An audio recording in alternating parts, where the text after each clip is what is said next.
Good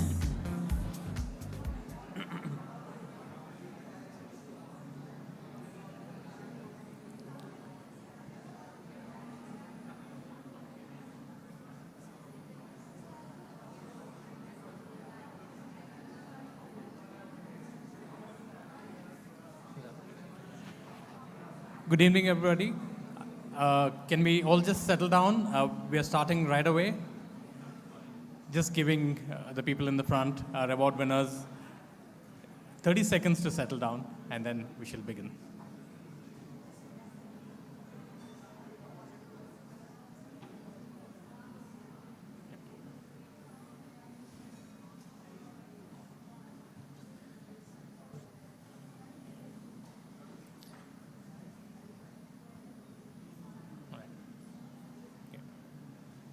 Hello and welcome to the third edition of the Express Awards for Women Entrepreneurs, or Express Awe, as I'd like to call it. I'm Roshan Puvaya. I'm the editor for Financial Express Digital, and I'm going to be your host for the evening. This evening is going to be a pretty fun-filled evening because you're here to witness some of the most awesome women in India, awesome entrepreneurs, and the businesses that they have set up.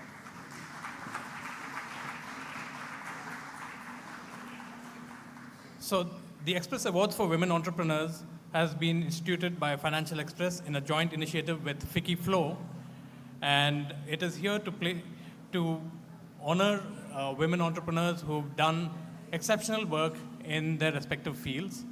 And we also have some eminent personalities here who you will hear from later in the evening. But before we take this evening forward, I'd like to thank our partners for the evening. Presenting partner, IndusInd Bank, associate partners, Veena World, the Runwal Group, Indian Oil Corporation, hospitality partner, the St. Regis, gifting partners, the Gift Studio, and Lohono Stays by Isprava. So with that, I would like to now take this evening forward, and before we move on to the next thing, I'd like to invite Sudha Shivkumar, the National President for FICCI Flow, to please come on stage and give us a few words.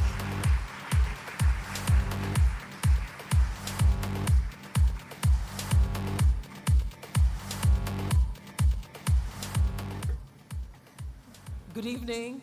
It's such a pleasure and honor to be in front of all of you. I've been given a sheaf of papers to talk, but I'm not going to do that.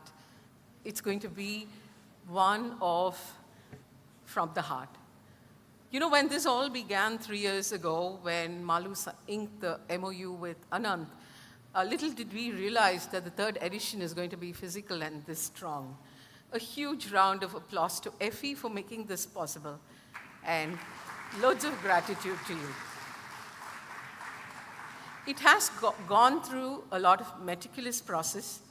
I was part of the jury meeting, and I know how they tooth-combed the awardees. And it was a tough task, I must say, and thanks so much to all the awardees for being here. Today is not going to be possible but for the support of the sponsors, and very grateful to them. Very happy to have all of you here this evening. But before I go forward, I need to introduce Flo to the audience because there are a lot of people who are not from the FICCI Ladies organization. We are a part of FICCI, and if I can claim a little heritage there, it is a 100-year-old organization, heading to a 100-year-old organization, started much before India got its independence. And our fourth governing body meeting was presided over by Mahatma Gandhi. So possibly riding a little on that pride, and to say we are today a 40-year strong organization, you know, it's a lot of gratitude. Today when the world is talking about empowerment, when the role women play is a large conversational piece, not just in India where we talk about women-led development, but the world over, where the power of the woman can impact the GDP in its own ways and manners. I'm very happy to say that Abba Dalmia, who's here with us, said women empowerment should be the core of this organization. And we began 40 years back with women-led organization. We have skilled millions of people, worked on livelihood for them. With a lot of satisfaction, I can say that FICCI Ladies organization has not just empowered women at the lowest level, we played a large role in the middle, and we are continuing to play a big role even at the corporate director space. So this award, recognizing women who have played stellar roles in their careers, is the beginning of our 40th year journey, the celebrations towards it. So very happy to recognize the role each one has played in their lives, and they have a ripple effect in society. They are people others look up to see what other women have done. So thanks so much again, FE, thanks so much, Flo, for the 2 years. Thanks, Malu, thanks, Abaji. And thanks for all the past presidents who are here making this function happen for us. And thanks to all of you. Welcome to this wonderful evening. I was told it's one of fun, but I think it's one of celebrations too. Welcome again. Thanks so much.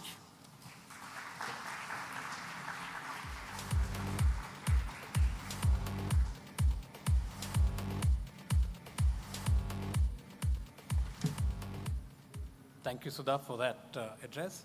And before we proceed, I just wanted to make a note of the jury that we had for this wonderful awards that we're having.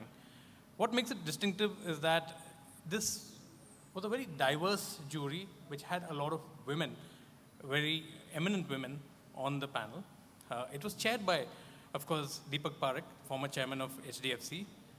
And then we had Zia Modi, co-founder, managing partner of AZB and Partners, as one of the jury members.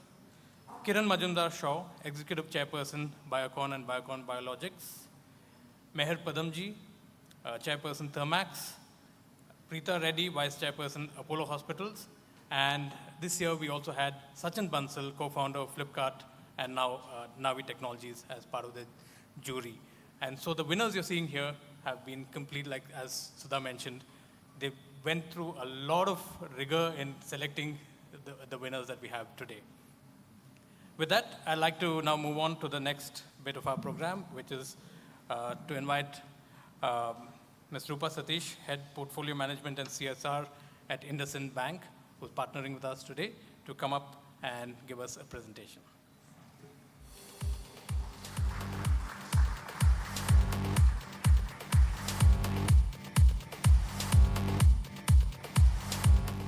Hello, everybody. Lovely to be here amongst all of you. So if you are wondering what is IndusInd Bank doing here in gathering, celebrating women entrepreneurs, here's the story. Did you know that out of the 630,000 MSMEs that India has, if you look at MSME, it's micro, small, and medium enterprises, right? So 20% of the micro enterprises are owned by women. And once the organization starts to scale and the micro becomes small, the percentage of women ownership drops drastically, and it comes down from 20 to 5. And when the scale further happens, and from micro, small, and it becomes a medium, the percentage of women ownership drops significantly. It is now at a meager 2.7%. Women ownership in MSMEs is only at the micro stage, and even that at a meager 20%. And a micro business is a business which has only 5 crores of turnover. So why does this happen in India? And we worked on this for close to 1.5 years. We looked at multiple women-owned businesses. We spoke, we did focus group discussions to try and see if we could solve the core of the problem. 2 big problems in all our sessions that came out: access to money and access to markets to sell your products. 2 big problems that were there. But surprisingly, and these 2 problems are there with men owners as well. Access to money and access to markets is a problem that even men face when they are setting up businesses. But strangely, when it came to women-owned companies, there were a whole host of different factors that suddenly in these group discussions we discovered.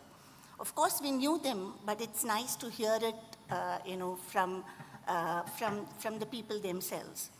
Some of the things that were being said was the entire social factor, right? The soft skills, the encouragement, the support of family, the ambition, lack of role models, that stood out. Second thing that stood out was the constant need to learn and keep yourself abreast of new developments in the market. There is new tech coming, there are new ways of doing business, there are ways to reduce your cost, etc. So about that, women-owned businesses, they know one skill very well, the women. It's not necessary that they know running a business in its entirety very well, and you need to support them for doing that, especially when the company is small.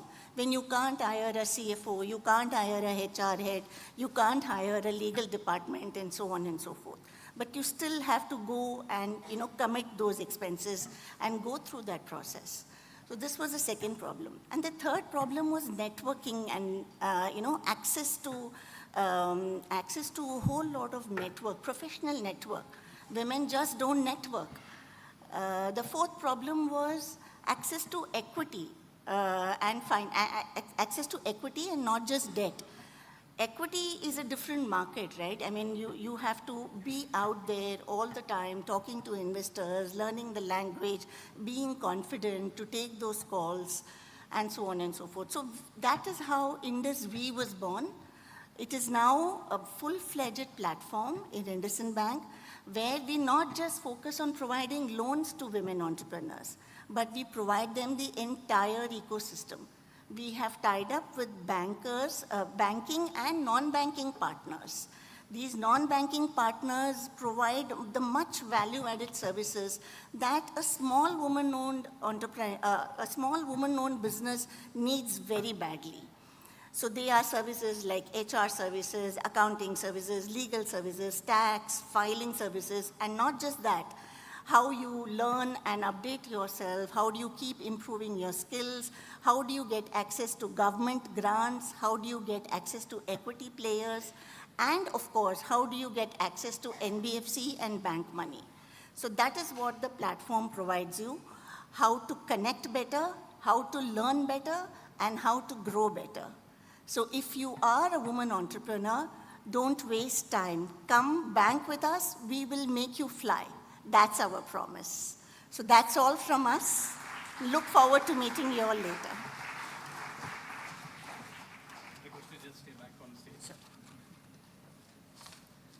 Thanks, Rupa. Please stay back because we have a couple of very special awards coming up right now. And to give away these awards, I'd like to invite on stage our guest of honor, Gaur Gopal ji, and of course our keynote speaker as well, Mr. Ronnie Screwvala. If you can both come up on stage, we have a couple of awards to give away.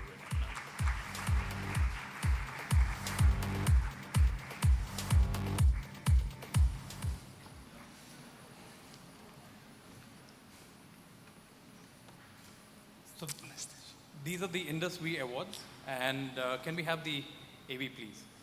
So the two categories we have chosen are phenomenal. Congratulations, Ankur Dehia, on winning the Express IndusV Award. Very well deserved indeed. The rural e-commerce platform that you have set up, Rosanna, is extremely inspiring as it provides millions a source of livelihood. And among the women I know, your efforts really stand out in terms of perseverance and fighting all odds. More power to you. All the best for your future. Can we have Ms. Ankur Dahia on stage? Big round of applause.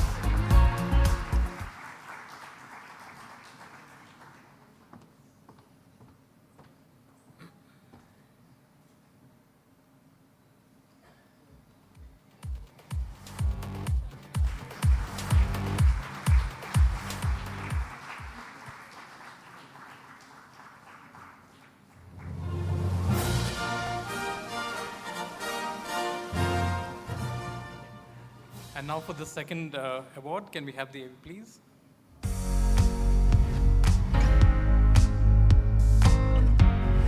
Congratulations to you, Riya Tharimal, for winning the Express Industry Award. Your vision and meticulous execution in putting together the school in Jaipur Sanskar is really commendable.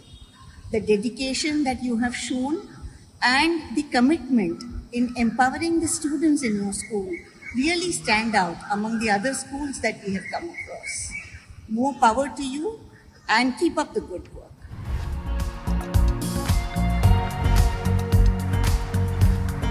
I'd like to invite Ms. Riya Tharimal up on stage for your award, please.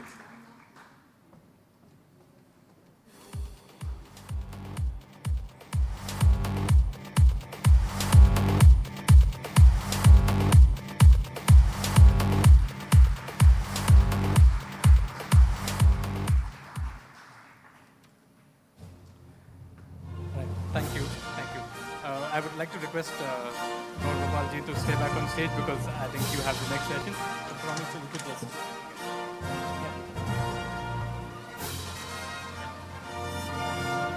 So, ladies and gentlemen, now it's time for our keynote address by somebody who all of you have been following for some time online. We've had an Express Adda with him in the past as well. And he, I think, is one of the most prominent personalities in India today if you're on the internet and you followed some of his work. So, Shri Gaur Gopal Das ji is an electrical engineer, having studied in the College of Engineering in Pune. After a brief stint with Hewlett-Packard, so he's a techie as well, he decided to upgrade his career and become a life coach. Ever since, he has been speaking at various academic institutions and corporate firms in India, including at the Express. And for over 2 decades, he has even spoken at the British Parliament and at the UN. He's spoken at many charity events. He has raised a lot of funds for social initiatives in the field of education and rural development.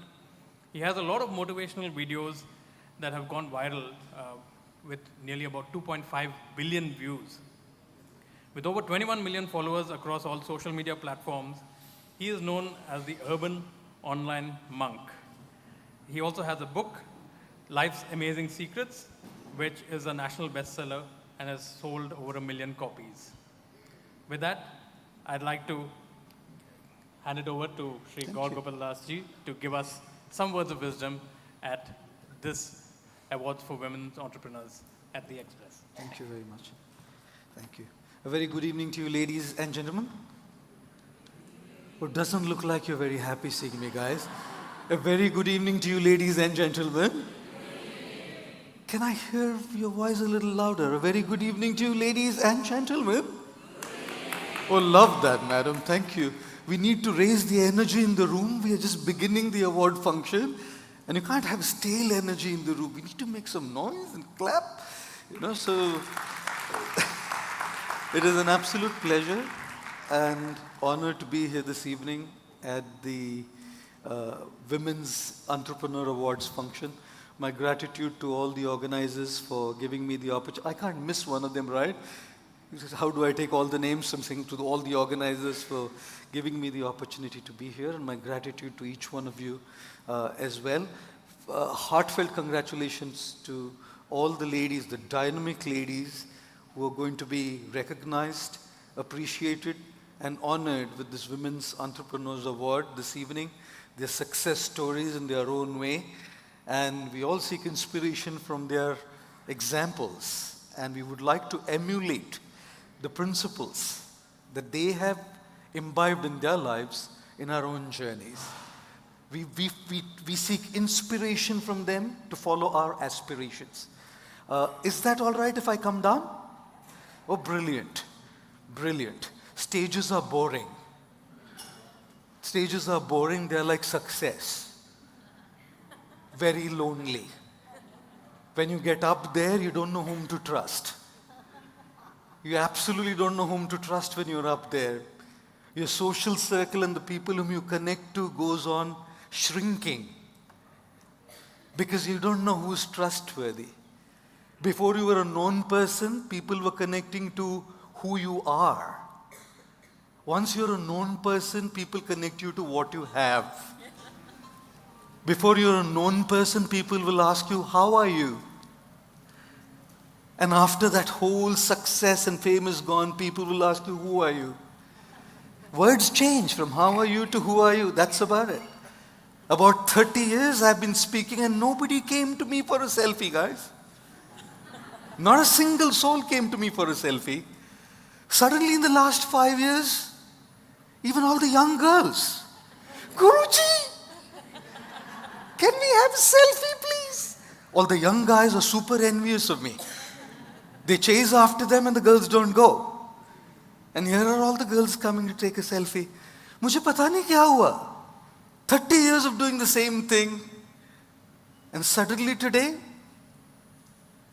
people come for a picture. People come for a selfie. इसलिए मैं कई बार कहता हूँ, जिनके ना आते थे जवाब उनके सलाम आने लगे. जिनके ना आते थे जवाब उनके सलाम आने लगे. मेरा वक्त क्या बदला, मेरे नीम के पेड़ पे आम आने लगे. I'll tell you, trust me. It's just how the world functions, isn't it? Just how the world functions. If my time changes tomorrow, do you think people come for a picture with me? मेरे साथ कोई photo लेने आया ही नहीं जी. मेरे बदले हुए वक्त के साथ फोटो लेने आए हैं. सारा वक्त का खेल है. It's all about time. There were people who were stellar shining stars in the sky of success. They're coming now, they've been called as a guest of honor. They've been called as somewhere to sit somewhere. They shared their glory at one point in time. Glorious success. And just the power of time, that the most relevant person, no matter how much we try to keep up with times and be relevant, the most relevant person is rendered irrelevant. It's just the power of time, you know. And which is precisely why that's a very lonely place, guys. It's here that we need to come. From there it's a talk, from here it's a conversation. And leadership is not about talks. Leadership is about conversations. If I lead from the ivory tower, people work for a paycheck. If I lead from the grassroots levels, people work for a vision. Right? And we want people to work for a vision. We don't want people to work for a paycheck. And paycheck is an integral part of work. It is an absolutely integral part of work. But to be able to inspire people to come and share the vision that we have, to grow, to make a difference, to make an impact. Because as it is said, it's easy to make a buck. Very difficult to make a difference. Millions in the world, their purpose is making bucks. Few in the world are wanting to make bucks while making a difference. If it's just bucks, we've lost the purpose. If it's bucks with a difference, we've got the equation absolutely right, you know. And which is why commendable success, these ladies. They've made an impact, they've made a difference, they made something, they're contributed something in a stellar way, which is why they are here today, being honored, being respected, being appreciated, being awarded for all what they have done in their respective journeys. Let me tell you a story that is very close to my heart. A dark, gloomy night, a ship sailing on the ocean. It's dark moon night, you can't see anything. Turbulent ocean, choppy waters, thunderstorms, lightning, torrential rains. And suddenly one of the sailors on the ship comes to the captain and says, "Sir, we are in for a head-on collision." The captain said to the sailor, "Tell them, you change course 20 degrees. Back came the reply, "You better change course 20 degrees. The captain was annoyed. He told the sailor, "Signal to them. I am the captain of the ship telling you change course 20 degrees. Back came a reply, "I'm an ordinary seaman, second class, telling you change course 20 degrees. This absolutely infuriated the captain. He said, tell them, we are a battleship. You better change course 20 degrees. Back came the reply, we are a lighthouse. We don't change course.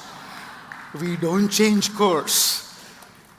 You are meant to align your ships with the directions provided by the lighthouse.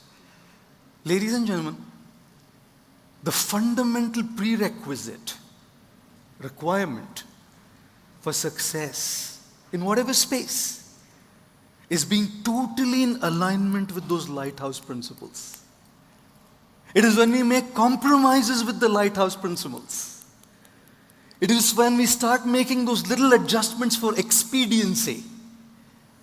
It's when we start shoving those lighthouse principles, the basic fundamentals, under the carpet for quick success and quick bucks, is when impact has gone down, when making a difference has gone down. And which is precisely why alignment is so critical. Good leaders are those who align their thoughts, their processes, their decisions, their feelings with those lighthouse principles, the truth. Poor leaders are those who want to align the truth with their agendas, with their feelings, with their thoughts, with their processes.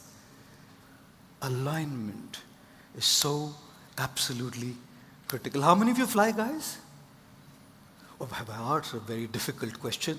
I didn't mean like birds. Why that confusion on your faces?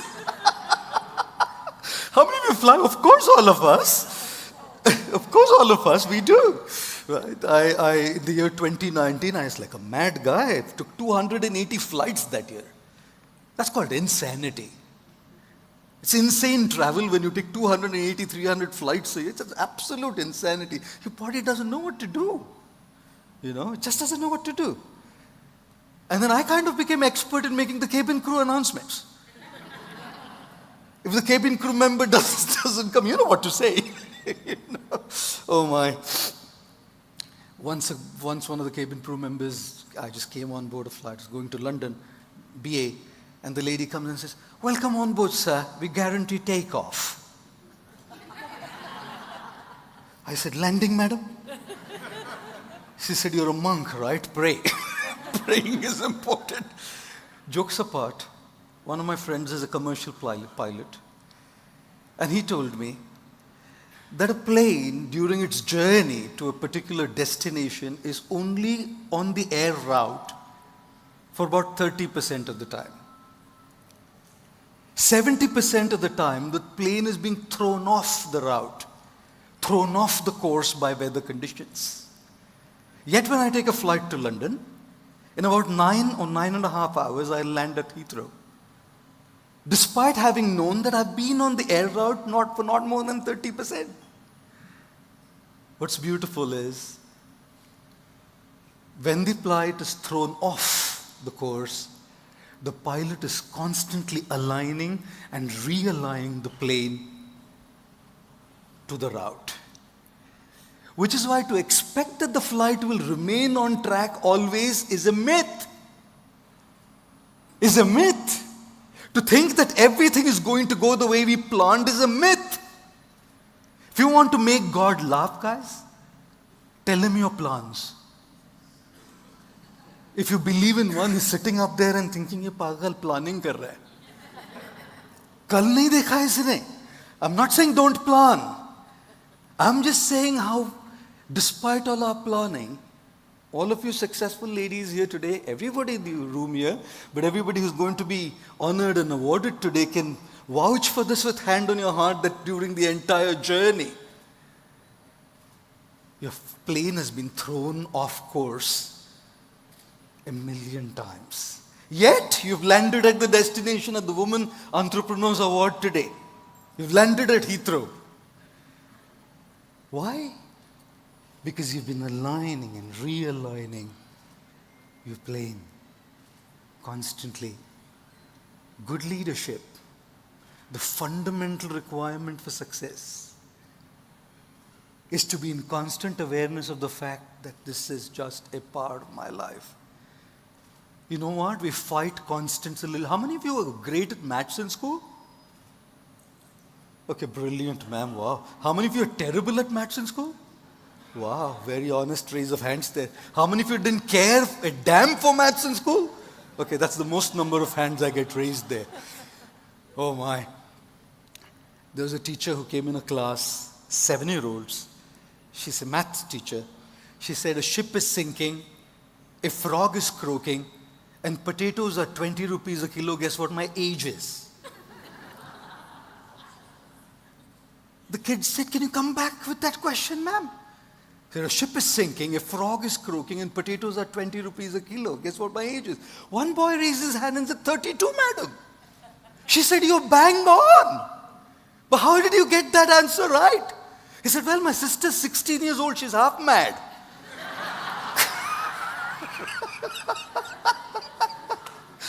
Oh, being an engineer, maths comes very naturally to me. I've always looked at the equation of life and challenges that come our way, like the weather conditions that throw a plane off the course, as a mathematical equation. And in that equation, there is something called as a constant, a pi, a 3.1418. It's called constant for a reason. It's called constant for a reason because you can't change it. You can't beat your head against it to say, oh, please make pi 2.36847. No. It's called constant for a reason because you can't change it.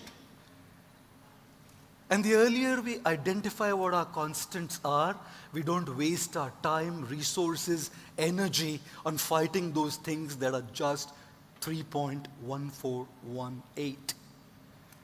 Ladies and gentlemen, I see a lot of times people trying to, why? Why are we wasting our precious mental space on people who bloody don't care a damn? Why are we wasting our precious energy, resources on making decisions and investing in stuff that we know is going to fail? What made me make a decision so foolish as that? What? I don't know. You try to change a decision, try to change a concept like hitting your head against the wall. When you hit your head against the wall doesn't move, guys. Your head hurts. Hitting your head against the wall is hurting my head. The wall is not going to move. The earlier I can identify my walls, I can save my time, energy, and resources for what I can work on. The only condition in which the wall does move is this. One guy comes up to me and says, Guruji, what is more powerful? 15 liters of milk or 100 ml of unadulterated vodka? Who is he asking the question? Me? I said, 15 liters of milk, man? He said, wrong. I said, proof. He said, 100 ml of vodka is more powerful than 15 liters of milk. So how? So you drink 15 liters of milk, go and kick the wall, hit your head against the wall will move. Take 100 ml of unadulterated vodka. Stand where you are. The wall will automatically start moving, he said. Oh my. Oh, thank you, ma'am, for that. Believe me, you, hand on my heart. Over the years, I realized it's just waste of time to focus our energy on the pie. There will always be a pie, whether it's your spouse, your children, your parents, your colleagues, your business partners. People are who they are, guys. They don't necessarily change. We can adjust. We can make a few compromises here and there. People have their core natures, and no matter what you do, they just don't change. That's a pie. But in that equation, there is an X. When I say X, you should know what the meaning of that X is. Otherwise, these days, X means you know what. These days, X means this. These days, X means this. Chaha tha kya, paya hai kya, humne देखिए दिल में मगर जलते रहे चाहत के दिए. गीता का श्लोक पूछो madam. Sorry guys. Just make it a bit lighter for this evening. These days excess become this. चाहा था क्या पाया है क्या. The X in the equation of life is that variable that is totally in our control, ladies and gentlemen. And the more we shift our attention to that variable, we feel empowered. Yes, during this journey, the plane is going to go off course. Yes, during this journey, turbulence, issues, problems, challenges are going to weigh us down. Yes, during this journey, we're going to feel totally lost, devastated, hopeless at times. And all of you ladies who are receiving this award today will testify of what I'm saying. When you hit rock bottom internally and sometimes externally as well. But you're here because you've constantly focused on course correction. Not on the pies, but on the X's.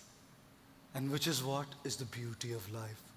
Constant alignment and realignment and course correction. Zindagi hai janab, जिंदगी है जनाब, तकलीफ तो होगी ही ना, वरना मरने के बाद ना जलने तक का एहसास नहीं होता. Right? How you even think that this is not going to happen? To expect that is like, what are we talking about? Living in complete acceptance, awareness, cognizance of this fact is what life is about. मैं फिकी flow, अभी वो lady आई बैंगलोर से, मैंने कई फिकी flow के chapters में इवेंट किए हैं, सारी लेडीज और अकेला मैं. Some of my team members got a culture shock. Guruji, what are you doing? Some of the best sessions I've been with Ficky Flow, in fact, very dynamic.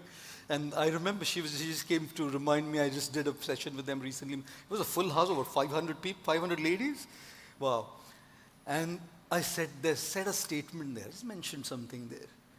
You know what, in the modern world today, as women, we have broken the stereotype that existed several decades back.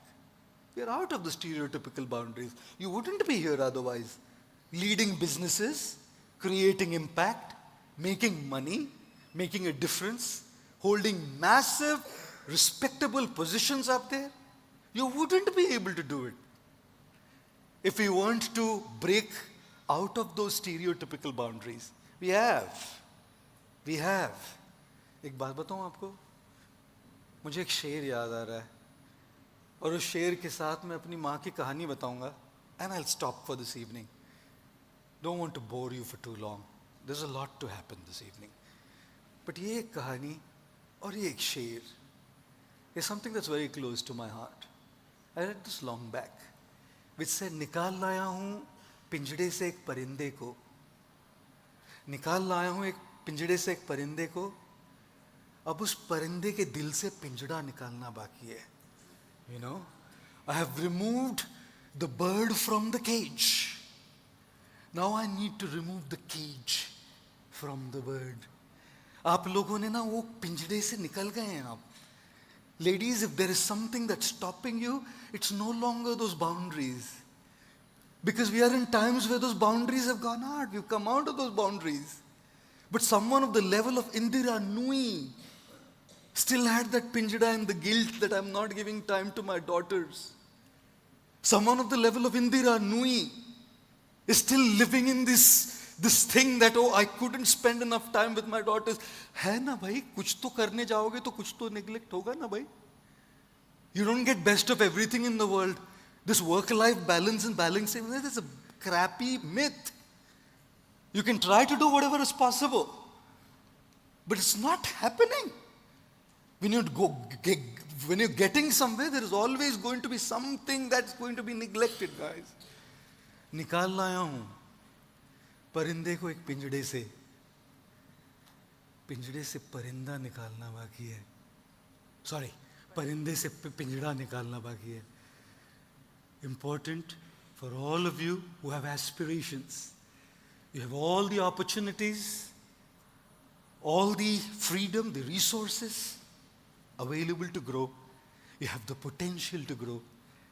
अभी बस परिंदे के अंदर का पिंजड़ा जो कई बार रोक के रखता है वो निकालकर ऊपर उड़ने का वक्त आ गया है. My mother, when she was in her 11th grade, I was in her womb. When my mother was in her 11th grade, I was in her womb. When I was born, my mom stopped going to school. She studied her 11th grade and that's what it was. A lady who had got educated in a vernacular medium school. She brought me up. My mother and my dad, my mom, my family brought me up. एक दिन ऐसा आया कि मैंने माँ ने सोचा कि कब तक पिंजड़े में बंद रहूंगी. I need to pay full attention to my family. She never compromised, guys. She never compromised, guys. I'm a result of what my mom brought me up. You listen to my words, you listen to what I'm saying, and if you ever felt any difference, there's 2 or 3 things. The way my mom raised me, the way my guru taught me, and my spiritual connection. If anything little somewhere reaches. I remember how my mom raised me. We are a simple lower middle class family. Dad working for the Meteorological Department of India, IMD, as a scientific officer. A salary wouldn't suffice. If the children's aspirations were to be fulfilled, that salary wouldn't suffice. My mom realized I need to break open through this cage. इस पिंजड़े से बाहर निकलना पड़ेगा. She broke open to the cage, starting a small little business. She's still very small. Nothing big. Nobody even knows her. My dad couldn't. It was my mom who purchased 5 apartments in the town she lives, and she's going now to buy the 6th one, guys. 6th one. Isiliye, the first thing we need to replace is the word women empowerment. Stop using that phrase, please. Stop using that phrase, women empowerment, as if you're the pity of somebody to empower you. As soon as you say empowerment means somebody needs to give you power. But in our culture, we call women Shakti. And if we are calling women Shakti, it's already there. If you have forgotten it, निकाल लाया हूँ एक पिंजड़े से परिंदे को. बस परिंदे के दिल से पिंजड़ा निकालना बाकी है. My mother flew out of that cage. And as she flew out of that cage, she also decided to remove the cage out of her mind. And which is why she could do what she was doing. She raised us so well, at least I hope I am kind of okay well. She raised she raised us so well that I reflect, and that is another story. She raised us beautifully. And even today, a woman who keeps going. My grandmother last year, 2 years back, left the body at 100 years. She was 100 years old. She saw her husband die. She saw her son, my father, die. She saw 2 of her daughters die. She saw 5 of her grandchildren die. That woman just refused to say no. And that is the power of women Shakti. Women are emotionally independent. Did you know that, ladies? While you're always being branded as emotional. It's quite amazing to see that women are emotionally independent. It is men who are emotionally dependent. I've seen so many men leaving this world and the women are steady, they carry through their lives. And I've seen so many ladies living and men are broken. Men are broken. In fact, there are people who tell me, men who tell me, आप प्रार्थना कीजिए मेरी wife पहली नहीं जाए, नहीं तो मेरा हालत हो जाएगा. How many of you are good at spellings in school? Last question for you today. How many of you are terrible at spellings in school? How many of you didn't care about spellings in school? A teacher once came to a class and asked a boy in class, which state of India are you from? He said, I'm from Arunachal Pradesh, madam. She said, can you spell it for me? He said, I'm from Goa actually. Right. Who's going to spell Arunachal Pradesh? But apart from all the spelling stuff, the harder bit is when it comes to chemistry. Can you tell me what are those letters that you use to signify silver in chemistry? Wow, ma'am. Wow, amazing. AJ. And what are the letters used for magnesium? MG. And what are the letters used for iron? Fe. And what are the first two letters of the word female? Fe. Iron is in the word, ladies. Iron is in the word, Fe. It's right there. Iron grit, iron determination, iron potential, iron power. बस एक ही चीज करनी है. थोड़ा बहुत कहीं अगर पिंजड़ा बचा है ना परिंदे में, वो पिंजड़ा निकाल देंगे ना, उड़ान ऐसे भरेंगे कि क्या बताए. This is why Dennis Waitley said, we must have the wings to fly, but the roots to come back to. In the name of flying and exploring the world out there, don't forget our culture, our tradition, our family, our emotions, our relationships. Because it's a dirty world out there. Everybody's trying to outsmart you and throw you out. If you don't have somewhere to come back to, we'll be a nervous wreck. And in the name of being traditional, rooted, connected, cultured, don't waste your potential to fly high in the sky. Which is why this is my favorite quote. Wings to fly, but roots to come back to. The wings allow you to explore the sky with your fullest potential, but the roots give you a space of security because you know that the sky is a dirty place where the birds are all trying to get the biggest piece of cake. Once again, my heartiest congratulations to all the award winners. And since I'm down here, I'll sit in my seat. Thank you all very much.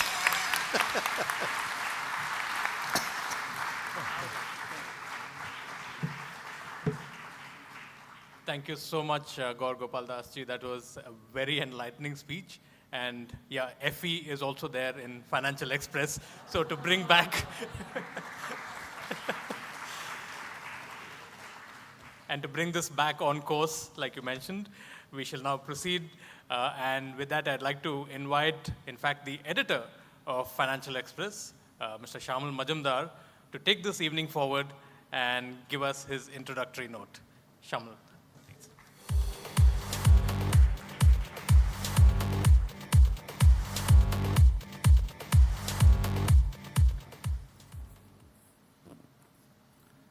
Thanks, Roshan.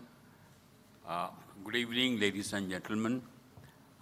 Thank you, Swamiji, for giving this award function a flying start. Welcome, all of you, once again to the Express Awards for Women Entrepreneurs, instituted by Financial Express as a joint initiative with FICCI Flow. Thank you all for accepting our invitation to be part of this wonderful function to celebrate the success of woman power and the achievements of quite a few exceptional ladies who are sitting here, who have trendsetters, call them innovators, call them trailblazers. They're all trailblazers in their respective fields. All of them have been on the front line doing their bit to break the outdated stereotypes. The bottom line that we at Express Group believe, and I wouldn't use the word empowered, as the Swamiji has said, I would say successful women are the best change agents. Look at the achievements of some of the winners today. India has just recently made at least one independent women director mandatory for India's top 1,000 listed companies. But one of the distinguished winners today, I wouldn't give the name because the mystery will go away. One of the distinguished women award winners today has been on the boards of not only Indian companies, but also several global companies many years ago. That's what you call breaking the stereotypes. Such inspirational stories have meant women have taken a quantum leap. They now account for 18% of the directorships of Nifty companies.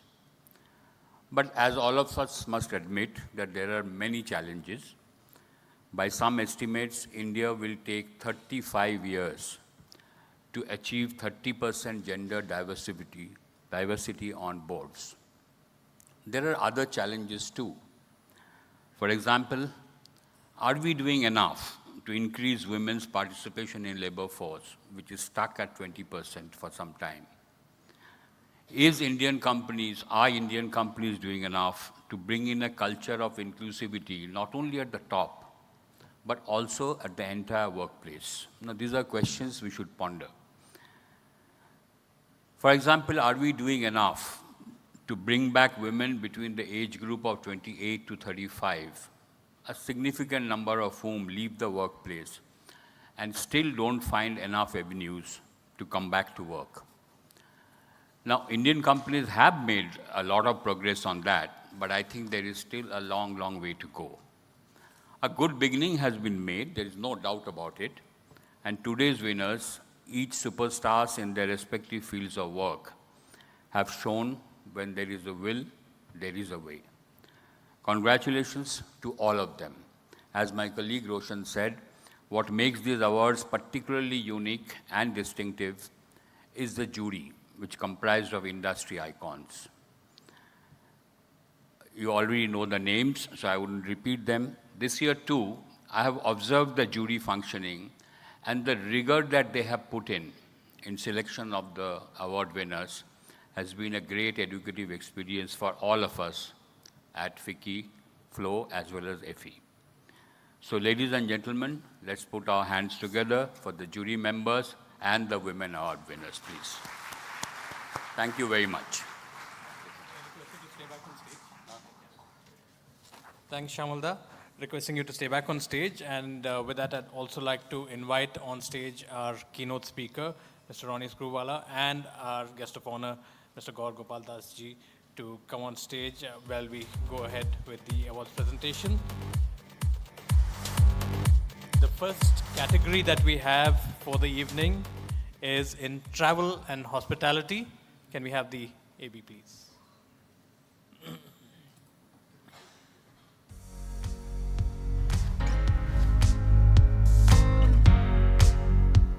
It is a great pleasure for me to announce Jyotsna Suri as the winner of the Travel and Hospitality Award. All of us know Jyotsna and the odds that she has had to battle. The Lalit Group has stayed consistent in its performance year on year, and the giving back strategy which she has adopted is remarkable. They don't waste any food. They grow a lot of stuff that they serve in the hotel, and basically 80% of their energy for the hotel comes from renewable energy resources. So not only a great entrepreneur, but also a social bent of mind. Congratulations. I'd like to invite on stage Dr. Jyotsna Suri.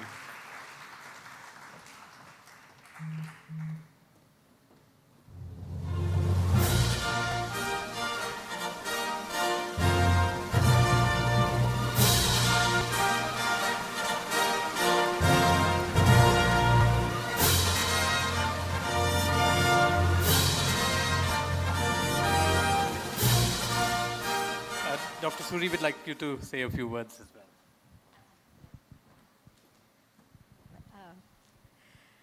Thank you very much for this honor. Compliments and awards are never enough. And I have to humbly thank the Express Group for actually awarding me with this very prestigious award. As has been said, travel and tourism really went through its worst time. And we never thought we would ever be able to recover, but we have. And that's been because of our resilience. And truly, this award is very appropriate. It's come to me at the right time because it's going to motivate me to go even further. Thank you so much.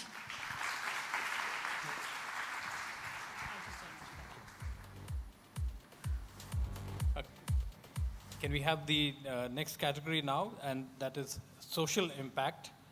Can we have the AB, please?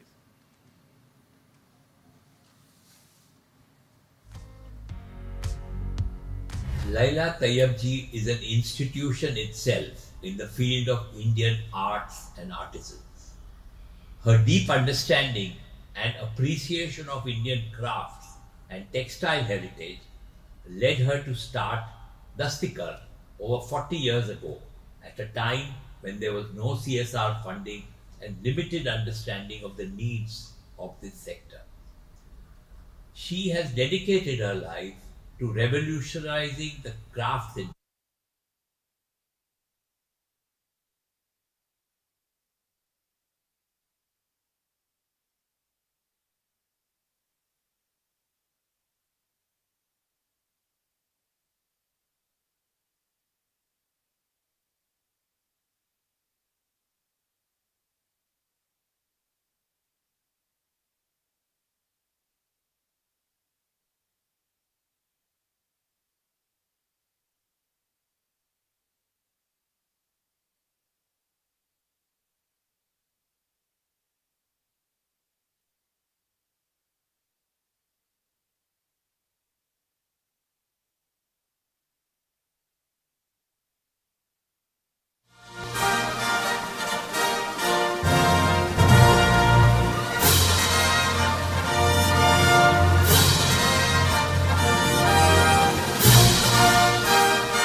Thank you so much.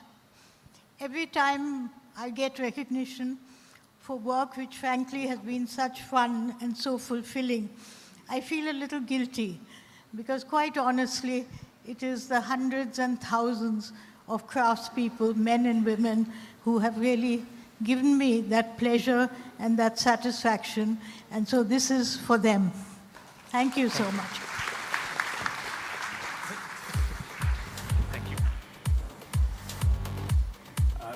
Thank you, Shamalda.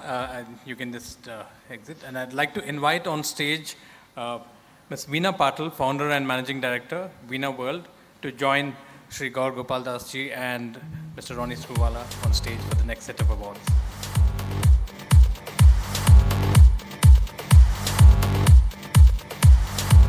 So the next award we have is for education and skill development.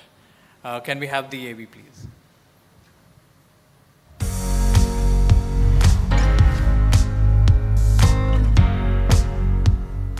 Dr. Indu Shani is a woman who exemplifies the power of purpose.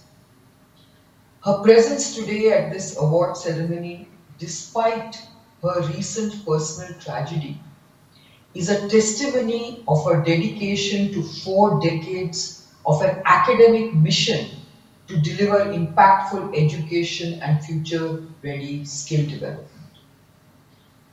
On behalf of the jury and the entire Express Group, I would like to extend our heartfelt condolences to you, Induji, on your profound loss. I had the privilege of knowing your late husband, Ranjit, gentleman, and a very tall thought leader of the pharma world.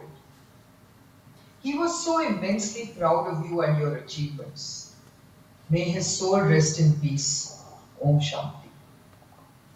As for us, the jury, the choice was backed with overwhelming admiration.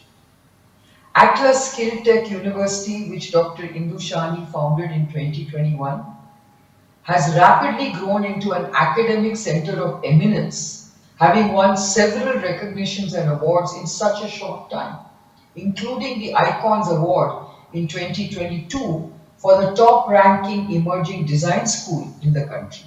Dr. Indu Shani is a well-respected woman leader who was recently recognized among Asia's 100 women power leaders. She is committed to developing managers, designers, and technologists of the future who are both creative and empathetic. We are therefore immensely proud to present this award to such an amazing woman of social purpose that has enormous role to play in nation building. Congratulations, Dr. Indu Shani. May you continue to inspire us all.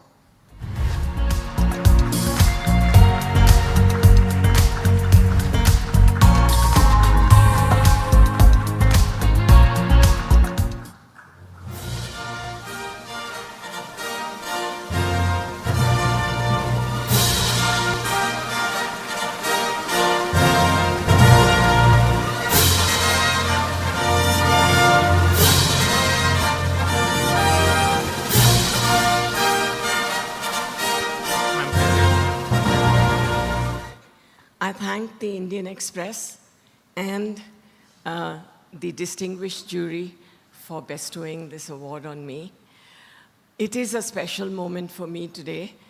I accept this award on behalf of my entire faculty fraternity all over the world and in India especially, and at Atlas Skill Tech University, who are driving the skilling revolution today, which is so much needed. And therefore, I dedicate this award not only to the faculty, but I dedicate this award to my students who have always been my inspiration. Thank you, ma'am.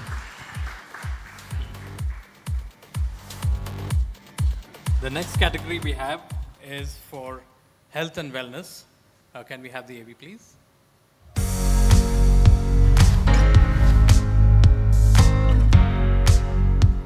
Meena Ganesh, who I've known for a long time now, is deeply deserving of this prestigious Woman Entrepreneur Award in the health and wellness space.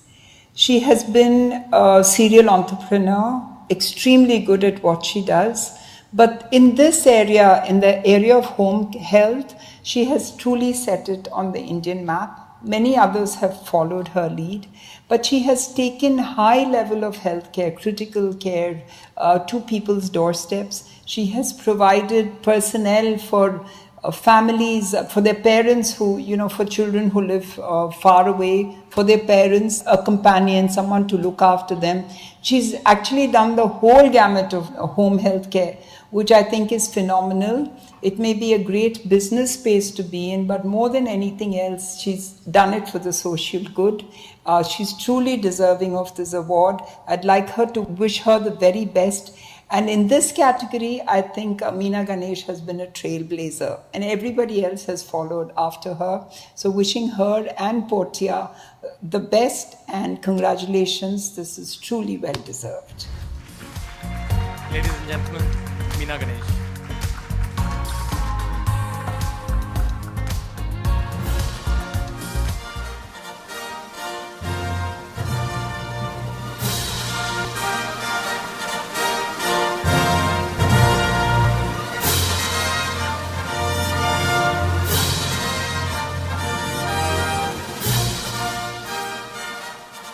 Ma'am, a few words. Many thanks to the Express Group and the the jury that have been kind enough to give this recognition to me. Like Preeta said, this particular category, the outside of hospital healthcare category, really was non-existent in this country 10 years back, and my own personal experiences made me realize that there was something drastically missing in this country. Which is a real problem for elders, for people with critical diseases, long-term issues, and also when COVID struck, what else could we do but to stay at home and ask for care? So it has been a very, very emotional journey for me, because it's very transformative, it is very difficult, it is very challenging to do this, but it makes a big difference to people's lives. And of course, the primary thanks goes to my staff who go out and do this service on a day-to-day basis. It's one of the most difficult kind of services that you have to do in somebody's home without a doctor and without a facility to stand up for you. So you have to stand up for yourself as the person who's serving the customer at that end. So my entire thanks and my congratulations to them for having been able to achieve this. So with that, thank you so much. Thank you, ma'am. Ms. Veena Patlikan. I'd like to now invite on stage Ms. Abha Dalmia, founder of FICCI Flow, and Sudha Shivkumar, National President, FICCI Flow, for the next set of awards.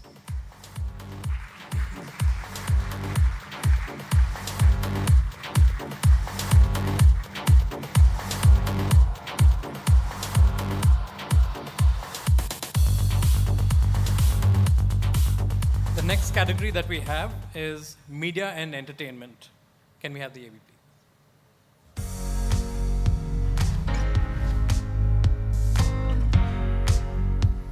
Good evening. I'd like to congratulate Zoya Akhtar and Reema Khaki for this Express Award. They're truly deserving, and their work in the area of the film industry has been truly exemplary and innovative. And the collaboration with Tiger Baby Films has really taken it to another level. I particularly love their work, and I have seen their movie Zindagi Na Milega Dobara, Dil Dhadakne Do, Gully Boy, and it's really a different message which is portrayed. It is very captivating, innovative, and I think their artistry has come across extremely well. This award it truly encompasses the talent of Indian women and their capabilities in the filmmaking landscape.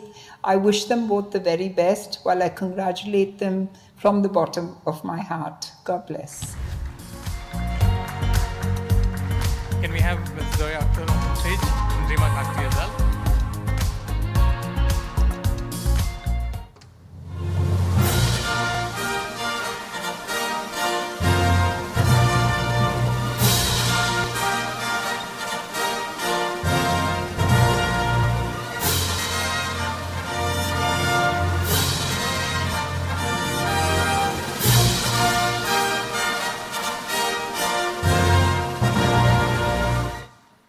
Can we have a few words, please? Yeah.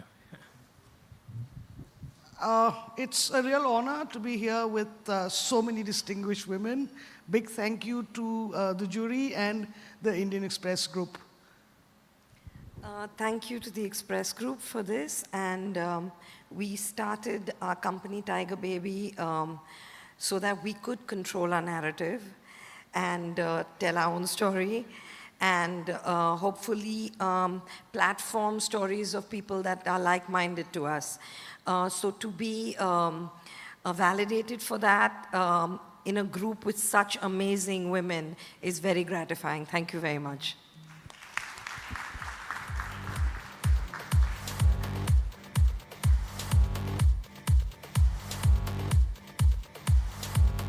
Thank you. The next category that we have is for finance and venture capital. Can we have the AV, please?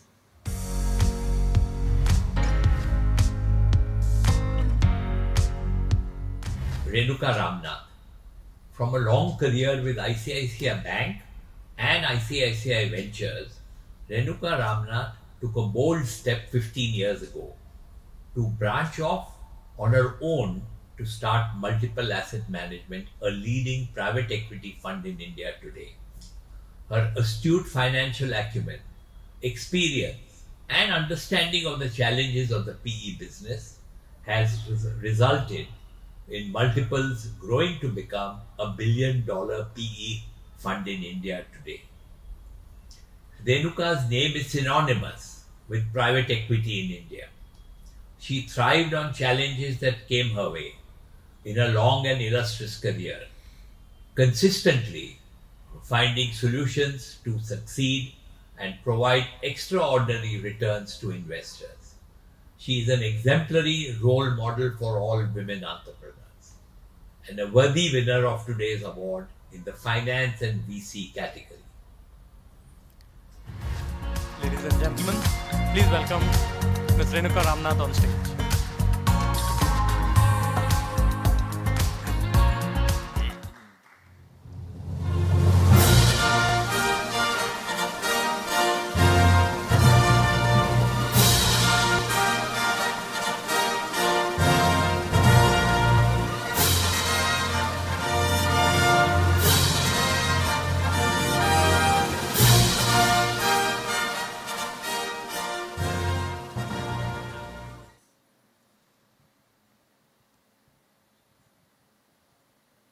Good evening. Thank you, Indian Express Group.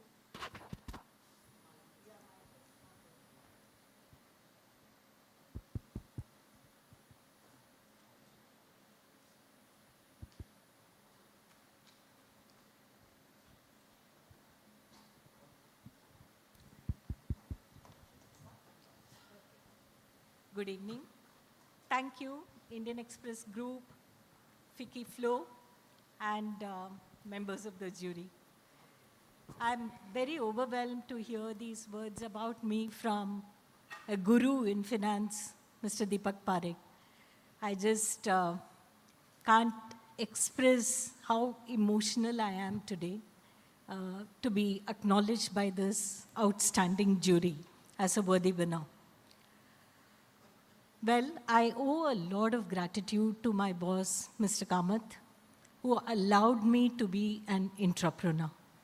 Sitting inside a large regulated entity called ICICI Bank, the amount of freedom that was given to me to go out and explore setting up new businesses is quite incomparable. And the reason I share this is many of you here in the audience and many others who will be viewing this or reading about it are in a position to allow that kind of freedom to their team members and create new entrepreneurs in this beautiful country called India. I dedicate this award to all the entrepreneurs I backed when I was in ICICI Venture who made me an entrepreneur. If it was not such proximate relationship with those entrepreneurs in building their enterprises, creating value, and seeing the all-round impact in the economy, I would not have got the courage and, more importantly, the strong inner motivation to become an entrepreneur. Today, in Multiples, which is a firm that I built from scratch, we are managing about $3 billion of capital. I am training each and every team member in my team to work and think and engage with other entrepreneurs like an entrepreneur. The financial community is often accused of trying to understand and direct businesses from spreadsheets. That's exactly what we don't do at Multiples. We drive our entrepreneurs by engaging with them, by seeing their dreams through their eyes, understanding their heart, and guiding their mind to channelize the energy of themselves and their team to build lasting enterprises which turn the wheels of this economy. And that's really the distinction we are trying to build in Multiples. I would say that many women, particularly, it can be more generally said of many professionals, we dither from becoming an entrepreneur because we think it is very risky. I think that the risk is the same whether you become an entrepreneur or you're trying to build a great career within an organization. However, the freedom you have for expression of your dreams when you're an entrepreneur is just unparalleled. And I would strongly urge both men and women to become an entrepreneur. And I feel in a country like India, where we need to generate a lot of employment to achieve that growth that the political leaders have said, we need many, many entrepreneurs. Having turned one, I feel anybody who can give jobs should not seek a job. That is a simple mission that I have. If I can give employment, I should not stand in line for an employment. Second, and the most important, the world out there is truly a benevolent world. When I stepped out of ICICI, my biggest worry was nobody will recognize me. Who am I? Nothing. I was MD, CEO of ICICI Venture, had a big office, I had 200 people, professionals, high-quality professionals who were working for ICICI Venture, the team that I was leading, had a big card.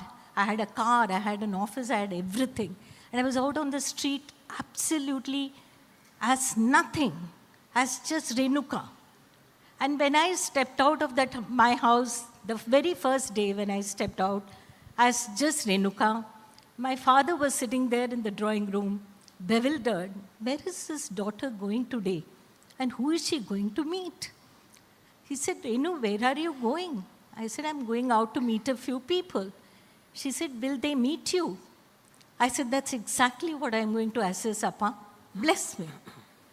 And I had Zia Modi, Deepak Parekh, Anand Mahindra, Mr. Sunabala, and scores of people who welcomed me, to advise me, to encourage me, to caution me, to guide me as to how to turn a successful entrepreneur.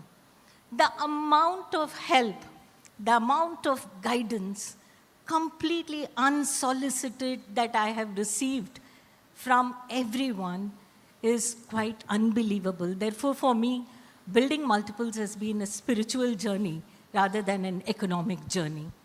There is a lot of help out there.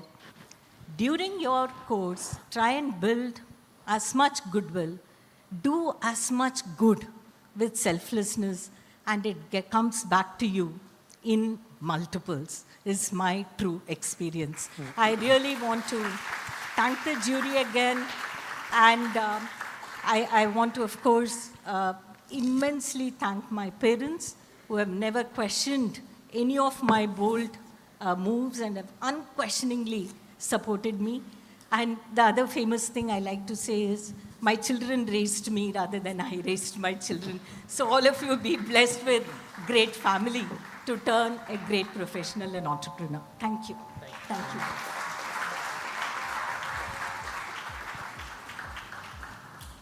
Thank you, ma'am. And now for the next award category. And this is the Promising FICCI Flow Entrepreneur Award. Can we have the AB?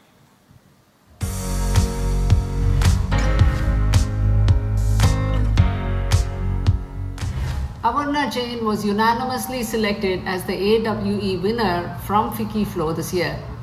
As a director of Sarigama, which has the largest repertoire of music in India, Avarna Jain has helped steer a 100-year-old legacy company into the digital world. Driven by the need to do better every time, she has broken the mythical glass ceiling and has been a role model to millions of girls globally.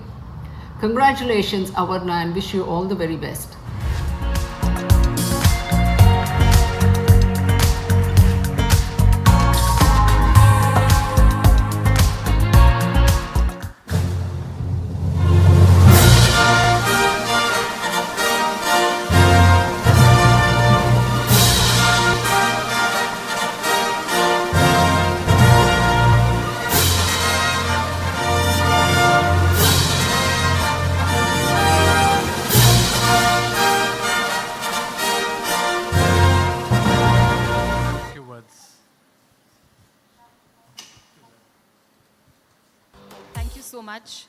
Financial Express, Anant. It's not working? It's working. It's working. Thank you so much, Financial Express, Anant, Sudhaji, Flo. I'm absolutely honored and humbled to be receiving this award in the presence of so many illustrious women here. It just shows me how much more I need to achieve and how much harder I need to work. Thank you so much.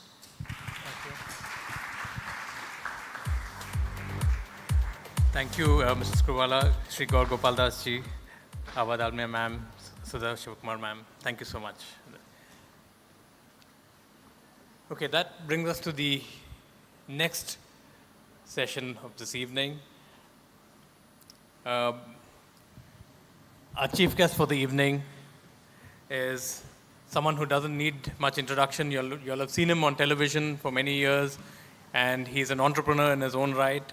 He's also an investor, a film producer. He has been named as Esquire's list of the 75 most influential people on the 21st century back in 2008. He was ranked 78 among the 100 most influential people in the world on the Time 100 list. He was also listed amongst 25 Asia's most powerful people by Fortune magazine. Mr. Ronnie Screwvala pioneered cable television, built a media entertainment company, UTV, which all of you know. And UTV had partnered with News Corp, 20th Century Fox, and then as well as Walt Disney, to which he finally divested the company too. He's also, along with his wife, they've scaled their non-profit, the Swadesh Foundation, to work with 1 million people in rural India, empowering them and to move them out of poverty. He also co-founded Upgrad, which he's currently working on, which is in the online education space. And now he's back in media content creation with RSVP. And he's also built a sports company and authored a book titled Dream with Your Eyes Open. I'd like to invite on stage now our chief guest, Mr. Ronnie Screwvala. And joining him, our guest of honor, Shri Gaur Gopal Das ji. Oh, sorry. I'm so sorry. I'm so sorry. I just skipped ahead. I'd like to invite on stage Mr. Ronnie Screwvala, and along with him, Ms. Zia Modi, and of course, Executive Director of the Indian Express Group, Mr. Anand Goenka.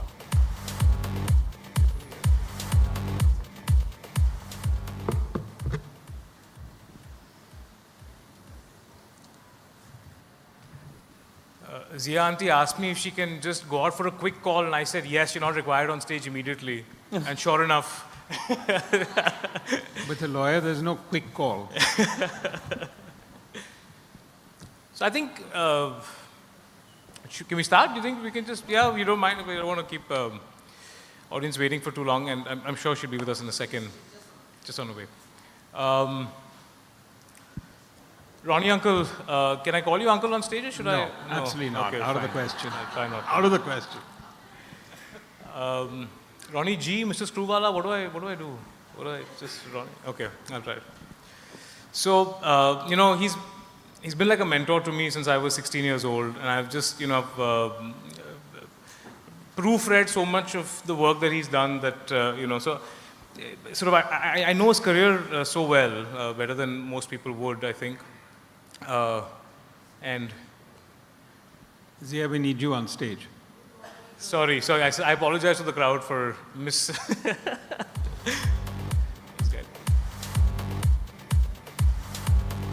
Sorry. No, He was polite. He said you went for a call. He didn't say the other thing. Okay, so two stalwarts in front of us. It's wonderful to have you, and thank you all for taking the time.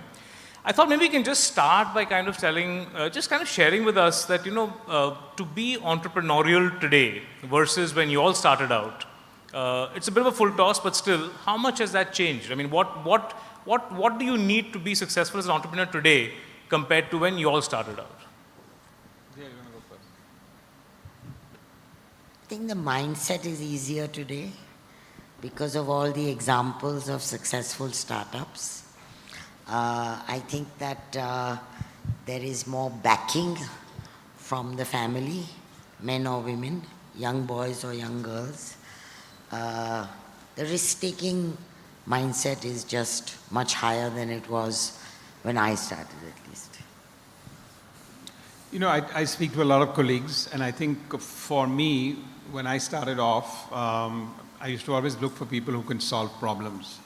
I think today's generation, we have to be problem spotters, not problem solvers. Because frankly, there isn't any time to solve the problem. You're only successful if you can spot it before it can happen. Interesting. We obviously we're celebrating entrepreneurs, and we're celebrating just the spirit of entrepreneurism. But the four biggest poster children of Startup India, Ola, Dream11, Byju's, and Paytm. All four are in some kind of trouble, and they're all trouble for different reasons.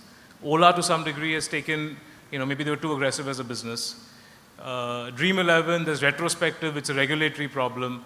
Byju's is a governance issue, and Paytm, I don't know how to describe that problem. But so the four biggest. The four most inspiring names are suddenly now coming into question in a sense.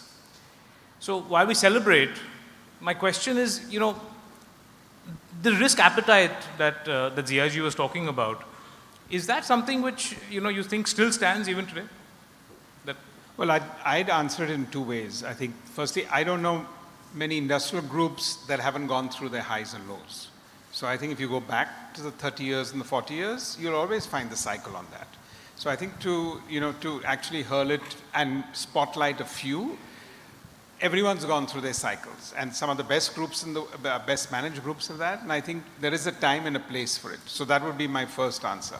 I think second, we give too much spotlight to the top of the pyramid, because today we're also celebrating, and I've seen that from the awards here, actually the middle of the pyramid of India, which actually represents the best. And I think there's enough spotlight there. There's an incredible amount of strong passion. Governance is an issue. I think that comes from maturity, but it also comes from the investors that come into the company. It's a two-way street. And I've always maintained that, because I think when you need that mentoring and guidance, that's when you need your board of directors, you need your investors to actually give you that. Otherwise, like I give the example, if I had a 16-year-old son, and if he took the keys at 2 o'clock in the morning, drove the car and banged it up, I think I need to have 50% of the moral responsibility as to why he did that. And I think today, that's how you need an entire board to function and an ecosystem to function. Ziaji? I don't think I disagree with Ronnie. I think that, the jury's still out on those four and what they will do and what their journey will be, and I don't think it's necessarily all going down the tube. Yeah. I think that there are a lot of, so we had, 44 unicorns in 2022? Yes. That's a story. We only had 1 or 2 in 2023. But I think that our entrepreneurship journey as a nation, I think, has now got global recognition. Yes. The fact that we have foreign money coming in to back young people, because people have made money. It's not that they haven't. And so I think the interest will continue. Yeah. And I think that the ability of youngsters to deliver value will 100% be there. And one thing that I think even Swamiji touched on a little bit is that there's a certain attitude that I feel when I meet startup entrepreneurs. There are a few in the room today who we all kind of know, and friends of mine also. You can call it a junoon, you can call it whatever you want, but it actually comes across as arrogance. There's a certain kind of conviction, and that kind of sometimes becomes into this kind of arrogance. In fact, it's become a thing that the tech founder, the tech startup guy, and how he or she, the swag of does that sometimes come in the way of navigating the tough job of entrepreneurship? No, I think you need self-conviction. That's your only reservoir you have, right? Otherwise, you're not going to have any setbacks or failures. The only thing you can fall back on is your self-conviction. So I think that tanking up is very, very, very critical. I think the two things I worry about is a sense of entitlement. I think today's generation, also all of us and entrepreneurs, start with a little sense of entitlement, and that worries me, because I think I've grown and I've been a product where I think I've survived 30 years of more failures than successes, primarily because I don't think I started with an attitude of entitlement. So that is something I would watch out for. And I think like any other place, when success overtakes your perception of life, I think that's the other one. So that too, I think, are two things we need to watch out for. But otherwise, I think today, the whole spirit of the nation is that tomorrow is going to be better than yesterday. Of course. So if that's the case, you need to go with that. And India is kind of just lined up, right? Everything is kind of pointing toward, all over the world, it's all India, from each metric you look at, India is the best place to be doing business. Is there anything that scares you about being a business person, entrepreneur in India? It's ours to lose. Ours to lose. If, throughout my business trips to the West and to the South Asia, if anybody is not excited about India, I've not heard it. Yeah. It is our decade, unless we do something wrong to ourselves. And I think just as a democracy, aspirational set of youth with the world in our hands through our mobile, we just need to stay the course. And the course has to be one of governance at the end of the day.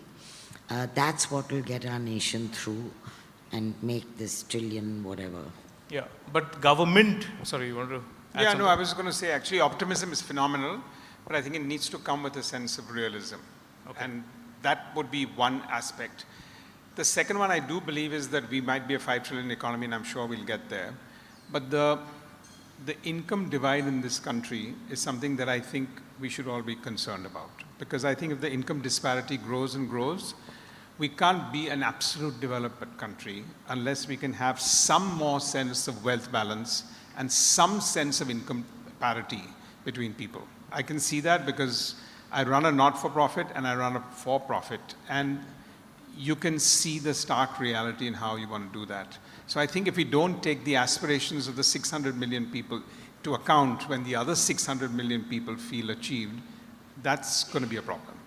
And that's kind of, the moral position from which government keeps getting involved, especially in the startup world, right? They're always some regulation, and they're always struggling to keep up because there's so much, technology is so many steps ahead of regulation and governance and just the law.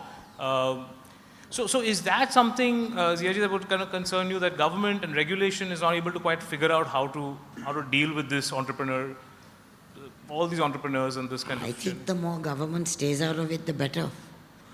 Unless there's a reason for government to intervene. The government's intervened in fintech, government's intervened in edtech, government's intervened in the all RBI kinds has of tech. intervened because they see some systemic issues. So that has to be addressed from a security point of view of the payment system. Yeah. But you look at our classic IT sector, there was no government regulation and intervention. So I think maybe the only comment is that when there is intervention, it should not be knee-jerk, and one bad apple should not spoil the other thriving apples in the sector. Yeah. That will come with the regulator's sense of how it's spread, which you and I don't know about. Yeah. There's a lot of data that we don't have, which our regulator has when they decide X or Y. Yeah. But I think that the less regulation, obviously the better. Yeah, yeah. But dependency? I would say, Anand, actually, regulation today is becoming more reactive than proactive.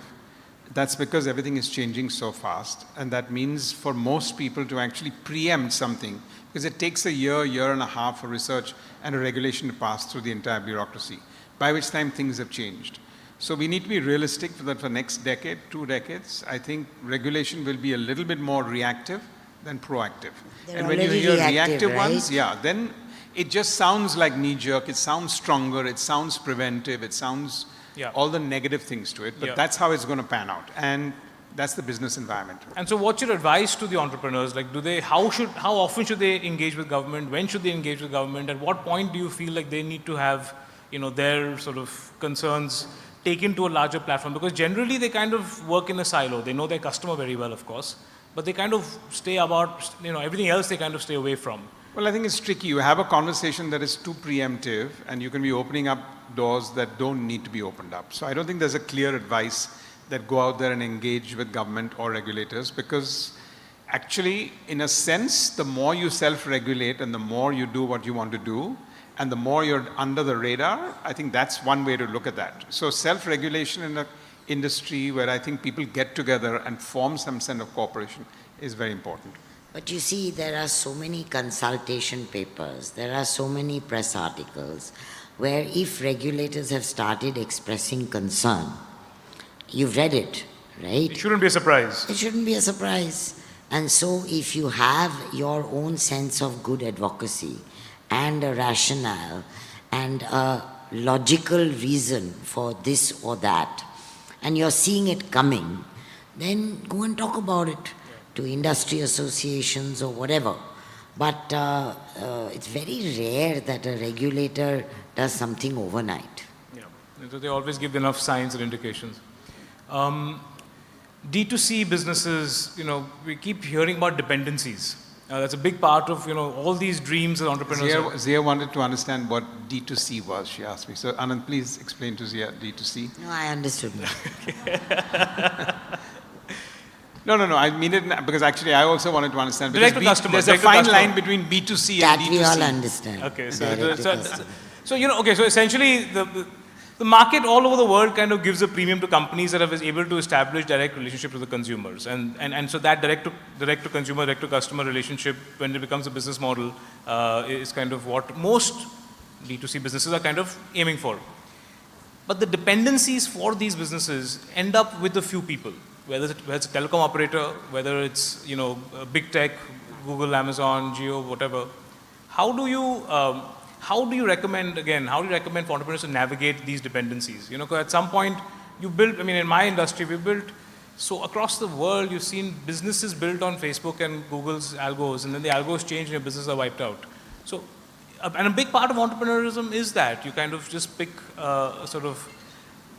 you pick platforms to get access to. See, well, there are two parts to it. I think when you're starting up, you need to obviously, the other option is to go B2B and start. But I think if you're determined and you're clear that it's a B2C, you'll have to open up your channels. I think that in India, price sensitivity is a big problem. I think we spend too little time understanding the consumer. We're already starting to figure out what's the search words on the social media, and the herd mentality comes in. I found 9 out of 10 companies less focused on understanding their consumer, where they can find them, how they want to communicate with them, and what are the other channels outside of what you call the conventional, the big 5 that are looking at India. So that to me changes the face of what needs to be done. So I think if you're building it at the grassroots level and down up, there's incredible businesses actually being built there. Yes, there are duopolies in some of the segments, but it took 10, 20 years for those duopolies to happen, partly because of reactive regulation, partly because of many other aspects there. But I think today there are many other sectors where you've got 5, 7, 10, 15 players. You've mentioned telecom, but automotive is different. So that for every one industry here, there'll be another industry there.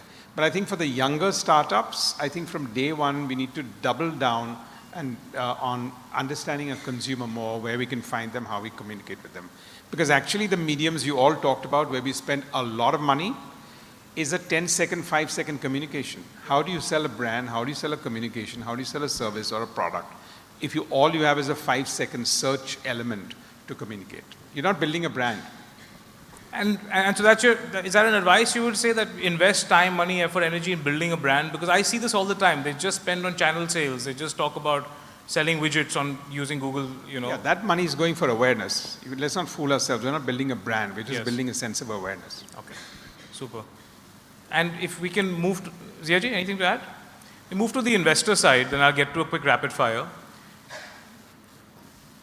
Just walk us through the investor's mindset in India, the Indian investor, whether it's a large family office or whether it's a, whether it's a firm like Renuka's, or, what do you think it'll take for an Indian sort of money bag, or how you define it, to become, KPMG or Morgan Stanley or KKR? What sort of, are we more risk averse than the foreign guys are? Are we just, we're just going to take time to get more experienced? When do investors kind of become and have that kind of clout and that kind of sure? I think you're seeing that happen right now. I think Renuka just talked about multi-billion dollars. Yeah. You've got 5, 6 other Indian names. I don't think any of them are aspiring to be a Morgan Stanley or a Goldman Sachs at this point, for full due respect on the other side too. I don't think anyone's aspiring for that. And I think today, if you look at the Indian stock market, for the first time, even for the new economy companies, there's a lot more Indian money backing it than foreign money. Less and less people are going to Hong Kong, New York, London, San Francisco, and Boston for road shows, and they've ever done so before. So I think we're in a good place. Do you feel, you deal with all the sort of so many, all the foreign money and all the, you've seen on both sides. It's all different, right? You have the larger PE funds who definitely have an IC to respond to, the LPs who are large themselves, so they will be more cautious. But then you have the venture capital funds that have been investing before the slowdown last year, a company every month. They are willing to take the risks for smaller amounts of capital, Series B, Series C, Series D. You see large sovereigns investing in Series C and Series D funds. So I don't think one size fits all at all. I think that by its very nature, the larger the fund that is here is going to have to be more answerable for its bets in India. Super. Should we do a quick rapid fire for both of you? Please, it's a fun section, so you have some fun with it. I just had one thing, since we're at an appropriate forum here, that I wanted to comment on, because I heard statistics that we're making now projections of in 2030 or 30% of it'll take 10 years for 30% of board to be women. I just feel today in the benchmark of what we're doing here, I think we're recognizing great amount of achievements. But I think we kind of missed the benchmark a little bit on women achievers, because at the end of the day, we always benchmark it with corporate.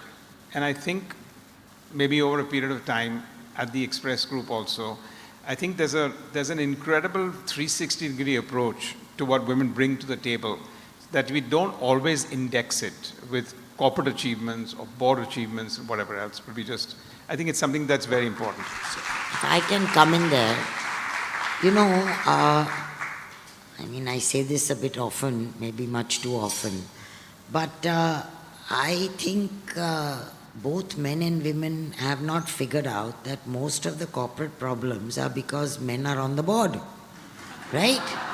I mean, if you see traditional boards which are consisting of men, those corporates have had serious problems.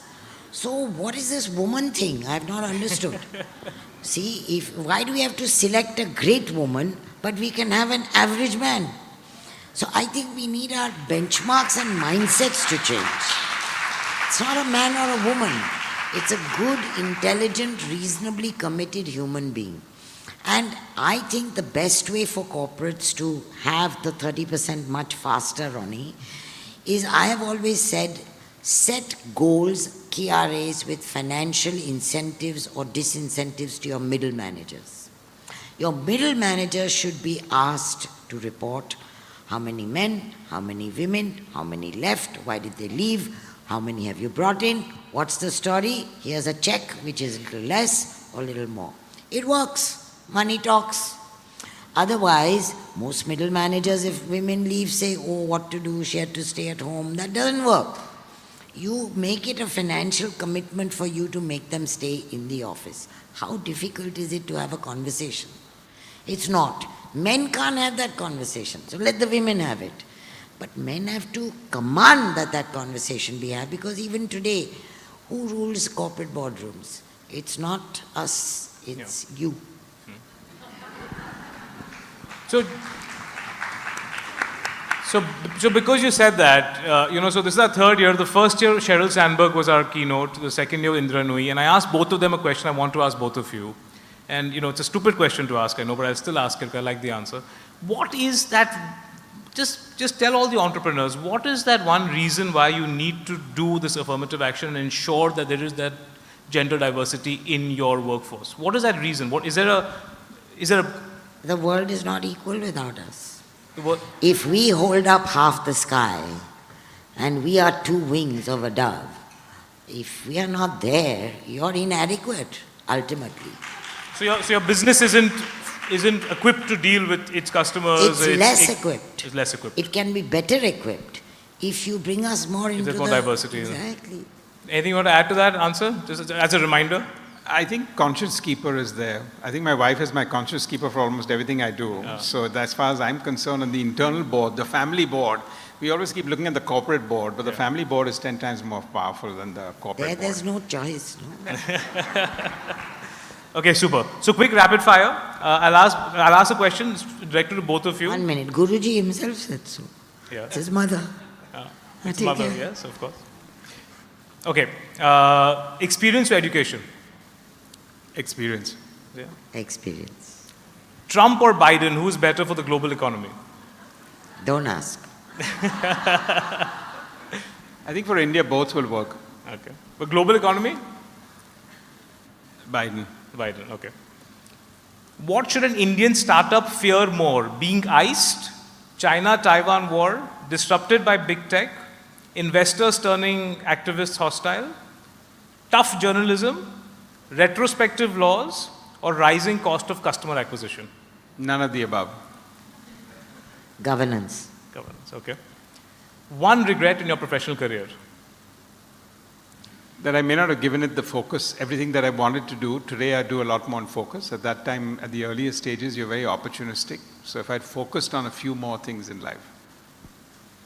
Contrary to what Guruji says, the guilt that Indira Nooyi had. Okay. The one achievement in your professional career most proud of? Hopefully is yet to come. The one moment you're The one proud achievement in your professional career you're most proud of. Staying the course. One thing Indian entrepreneurs can learn from American entrepreneurs. I'll ask you first, Yaji. From American entrepreneurs? Yeah.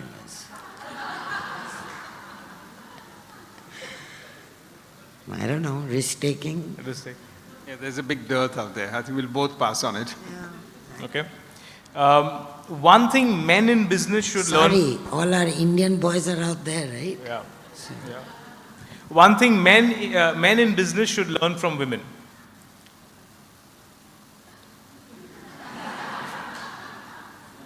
To have more of them on the board. Take deep breaths. Okay. The one entrepreneur you're most inspired by and the one legal mind you're most inspired by. The one entrepreneur and the one legal mind you're both most inspired by. Yeah, I'd say Elon Musk. Elon Musk, okay. Ruth Ginsburg. Ruth Ginsburg, okay. The one ingredient that you need to be a successful entrepreneur today that wasn't crucial when you all were starting out. Sorry. The one ingredient that you need to be a successful entrepreneur today that you didn't need as much when you were starting out. Less reliant on outside capital. Not think that burning is good forever, all the time. Okay. Have a balance sheet that ultimately delivers value. The bottom line. You need the bottom line. I think you need to be thick-skinned because it's quite a lonely journey and it gets lonelier. Okay. There are 4 management styles: authoritarian, democratic, laissez-faire, and coaching. These are the 4 well-recognized management styles. Which management style do you most get gravitated to invest in? And which management style do you like being against when you're sort of... Which style I don't like? You like being against when you're on the opposite side in an argument, an arbitration, whatever, in a litigation. I like to win. So I don't know which one that is. Which style do you like to invest in? Which style resonates most with you? Yeah, I mean, democratic would be, out of the 4, I'll Ronnie. pick that. Super. Thank you guys so much. Thank you for making time. Thank you for being here.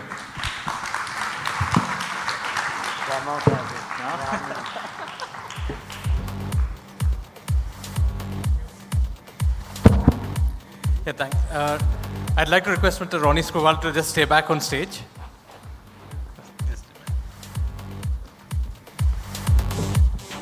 Thank you, Zia ma'am. And now I'd like to ask Mr. Anand Goenka to present a sketch created by our illustrator at the Indian Express, Mr. Subhojit De, as a token of appreciation to Ronnie Screwvala.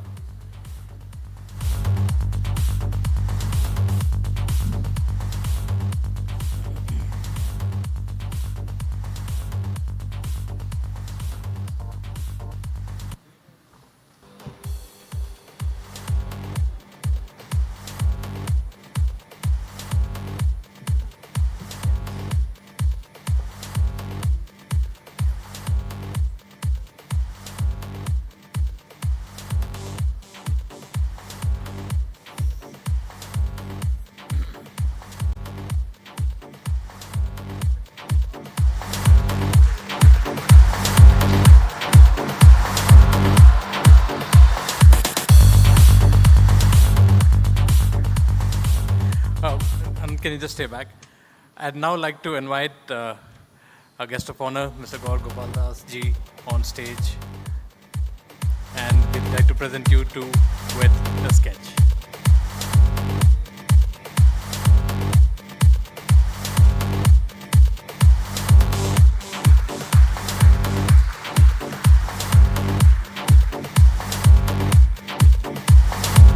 Thank you.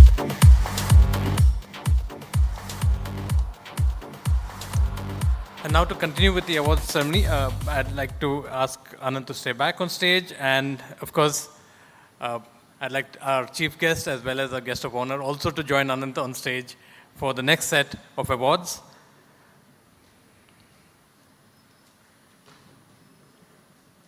So the next award that we have is for the Newsmaker of the Year. And this is a big award.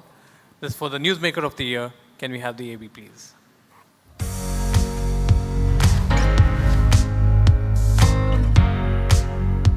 Hello and congratulations to Ananya Birla as Newsmaker of the Year. It is an utter delight for the jury to give her this award. Ananya has recently received the largest private equity investment in any microfinance company of nearly 2,000 crores.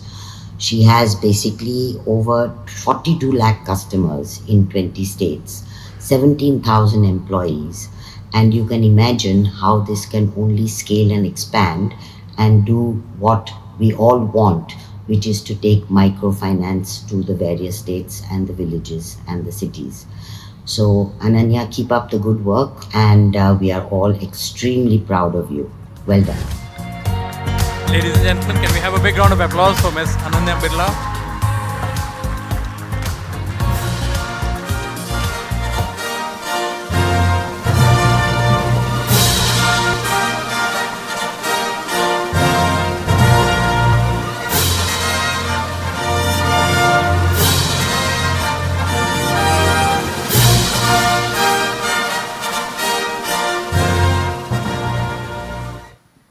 A big thank you to Indian Express, Anant, FICCI, and of course the esteemed jury for finding me worthy enough for this extremely prestigious award. Thank you to Zia Auntie for all the lovely words that you said. A big thank you to my entire team, each and every one of you, 19,449, have contributed to helping Swatantra reach where we are today. There's lots more to do. I feel very honored and privileged to be able to contribute a little bit to the growth of our country. I truly think that when we empower women and help them to become financially independent, it contributes massively to our economy. I've never done this before. I don't know why, but I want to dedicate this award to my father. Mr. Kumar Mangalam Birla is also in the room. Right here. I think it feels really weird to say this, but I think all of you recognize him as a splendid business person, but I think he is an even better father. So this is for you, Papa. Thank you so much for giving all three of your kids and your wife and your entire family the wings that we have today. We would not be anywhere without you.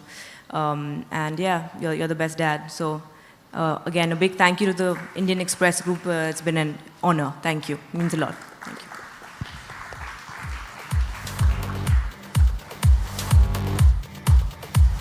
And now for the Lifetime Achievement Award. And this is the big award for the evening. Can we have the AB, please? Good evening, everyone. Hi, Swati. Many, many congratulations for the Lifetime Achievement Award. What an exceptional honor and truly well-deserved. It's a fitting tribute to the person you are and the life you have lived, dedicated to progress, passion, innovation, spirituality, research, creativity, and joy. Swati, you're the most creative person I know. Whether it's writing a poem or hosting a flower show or making medicines, you're always doing things differently. You're a doctor by qualification and most passionate about putting Indian science on the world map.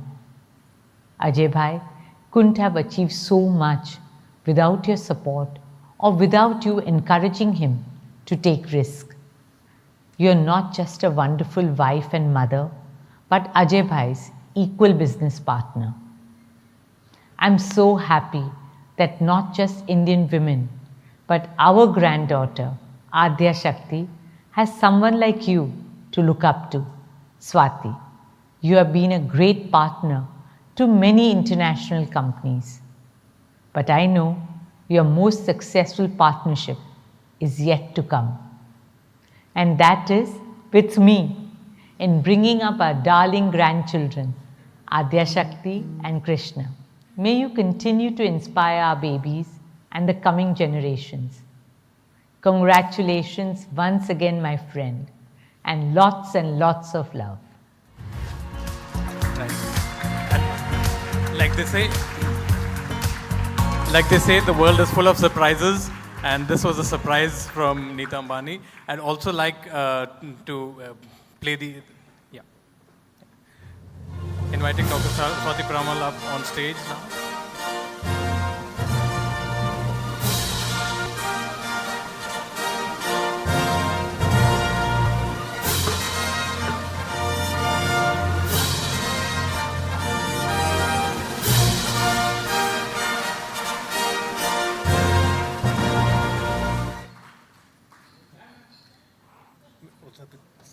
We also have a sketch as well for Dr. Swati Piramal.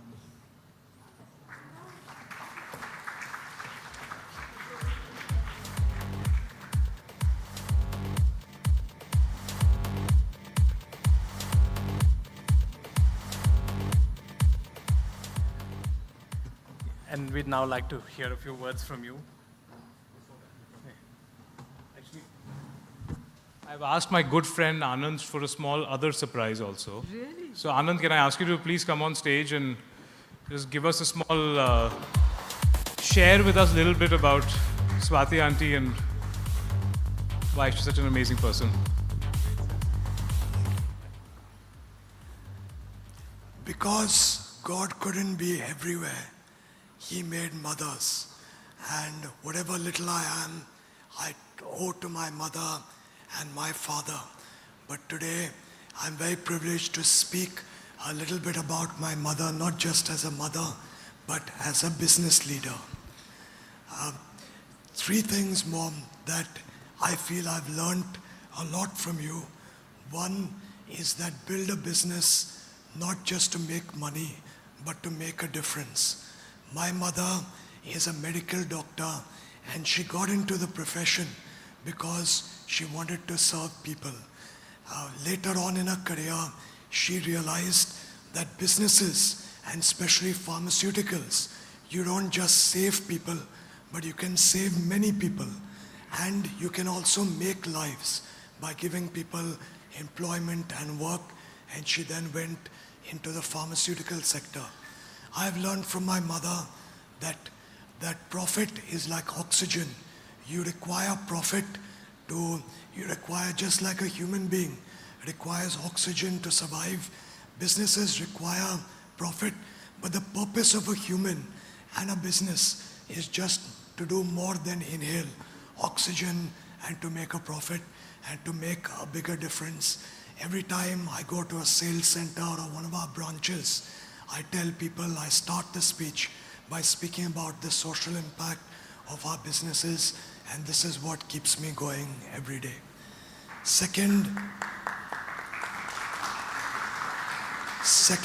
I've learned from my mother about the importance of taking risks. My father, when he was in 28, took over his business. It was a bankrupt textile business. At that time, the Datta Saman strike just outside this road happened, and it was the longest strike in the history of the world. And my father wanted to do something else. And it's easy for a wife, when the floor is collapsing below you, you've lost your father and brother in quick succession, businesses in doldrums, to take a safer spot. But my mother encouraged my father to start pharmaceutical business, and today that sector is much bigger than the textile industry. So Mom, you've always encouraged us to take risks, to realize that destiny is not written in the lines of our palms, but by the grasp of our hands. And all of us have to reach out and to grasp and make our own destiny. Thirdly, I've learned from my mother the importance of respecting knowledge. In our household, the teacher was always given most respect, much more than even a spiritual leader or a business person. And my mother used to say, in the West, they teach you knowledge is power, but in India, prajonam brahma, which is, as you know, that knowledge is God. And we always try in my life to surround myself with great professionals, people who are brighter than me. And the other thing that you've also taught me, and you've been very empowering, on the way here, I was calling my wife, And I asked her, what's the one thing you admire most about my mother? And she said, I could not have imagined a mother-in-law to be so less interfering and so empowering, that my mother allowed me at 34 to get married and to wait till I find the woman that I love. So that's another example of empowerment. But this combination of respecting talent and empowering them, you can never attract the best people if you don't empower them. So I've learned all this from you, Mom. Mom, you say that I only talk business with my father, but you have had a much more profound influence in my life than anyone else. So thank you.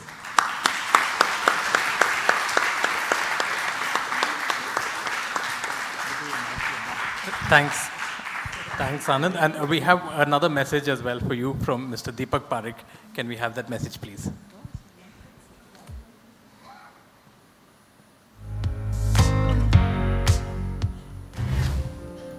Dr. Swati Piramal, the ever-graceful Vice Chairperson of a global business conglomerate, the Piramal Group, and the winner of this year's Express Award for Lifetime Achievement, is a leading industrialist, philanthropist, scientist, and a medical doctor. She has, over the past 3 decades, endeavored to provide cost-effective and science-based healthcare delivery. Honored with Padma Shri, Dr. Piramal has authored several books, been on key government bodies, and also on the board of Harvard University. As the first woman president of India's Apex Chamber of Commerce, ASSOCHAM, in 90 years, she ensured women lead every industry within the Apex Chamber.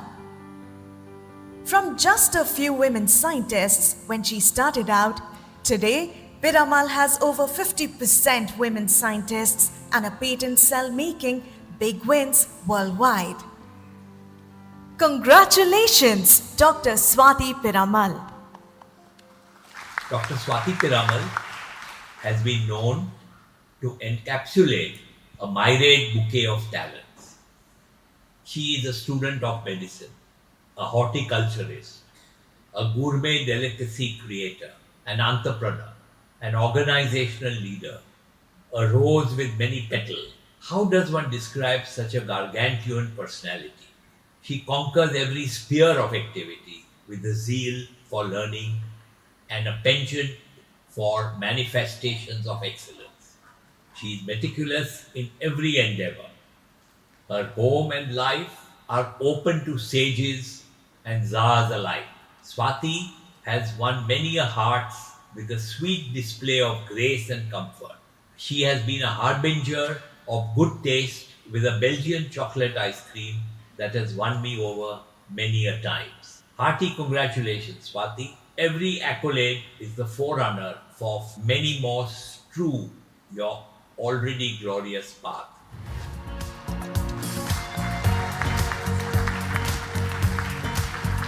I'd like now to invite Dr. Swati Piramal to say a few words. Guruji, Ronnie, Anand, and all my friends over here, especially the jury. Thank you, Zia, Kiran, and so many others. I wanted to finish this Lifetime Achievement Award, or accept it gracefully, with a poem called Grace. It is a song of my heart. In the same week that you have awarded me Lifetime Achievement, my daughter Nandini also had an award, the most influential woman. And my daughter-in-law Isha is the most powerful woman award. So it's really not about awards, but the grace of the Lord, that women are educated, powerful, influential, and control their own destiny. We as a family are blessed that not just the men, but their women too, are making the world a better place. It's really about the grace of the Almighty. In our life, there is always an inflection point.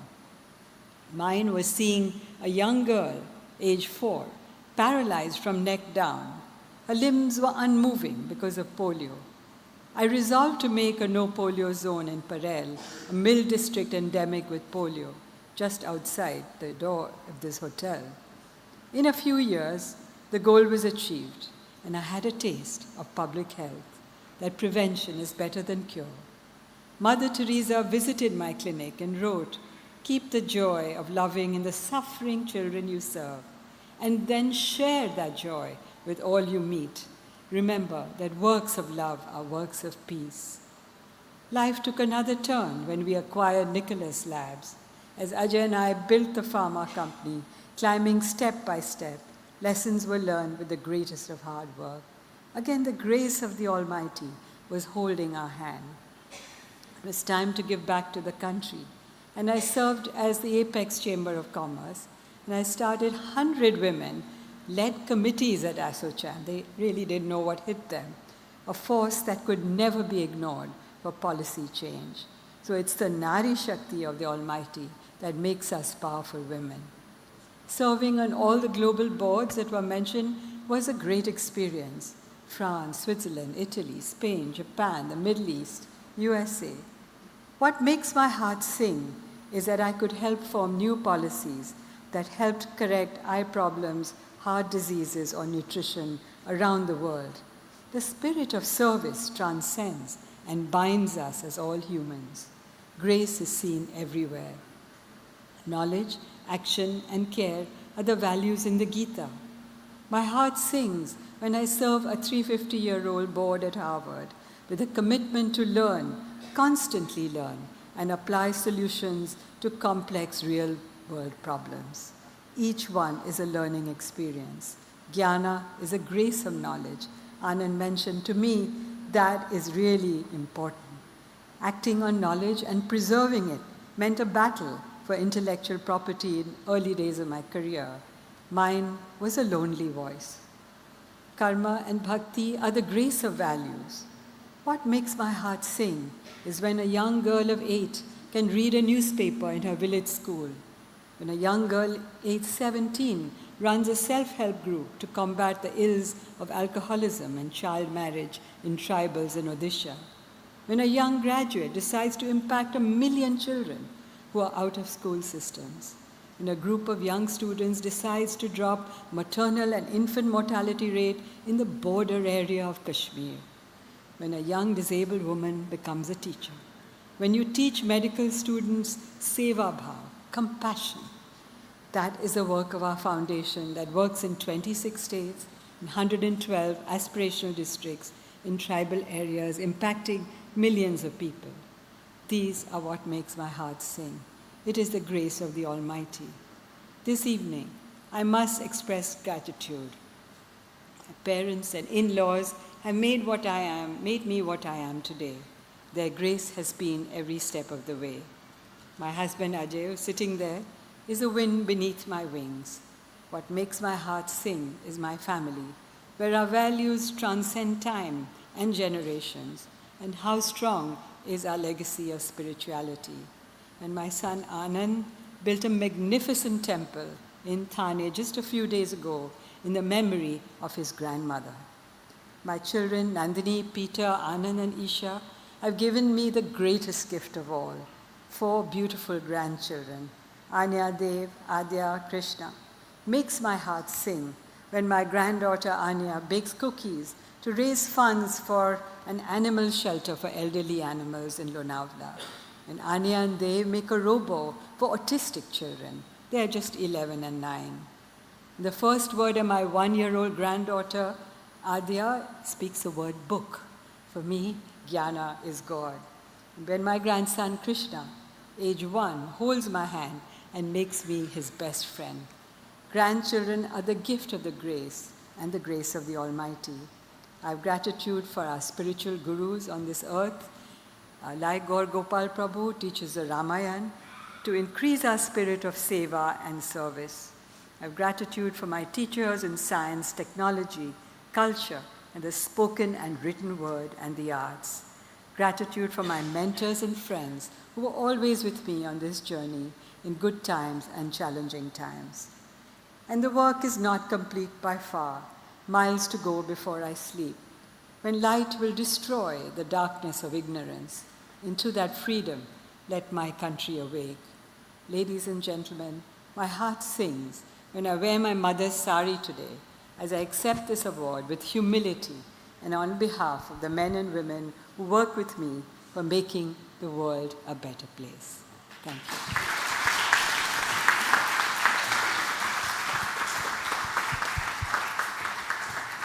Please come put a group photograph, man.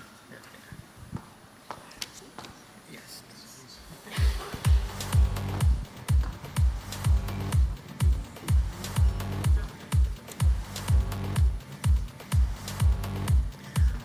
I'd like to, group photograph first.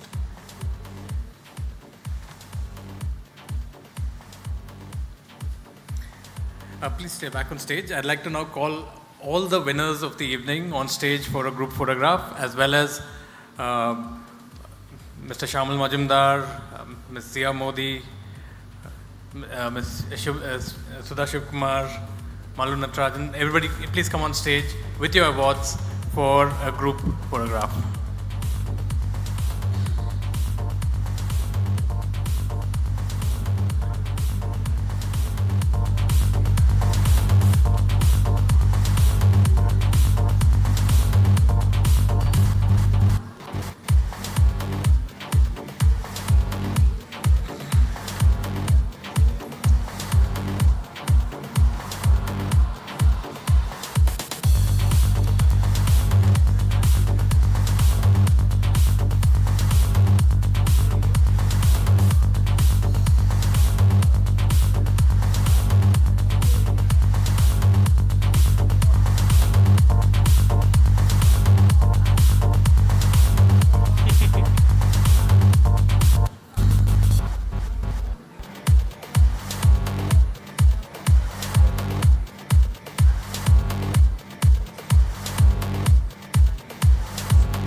Can I have all the partners as well on stage from IndusInd Bank, Veena World, Runwal Group?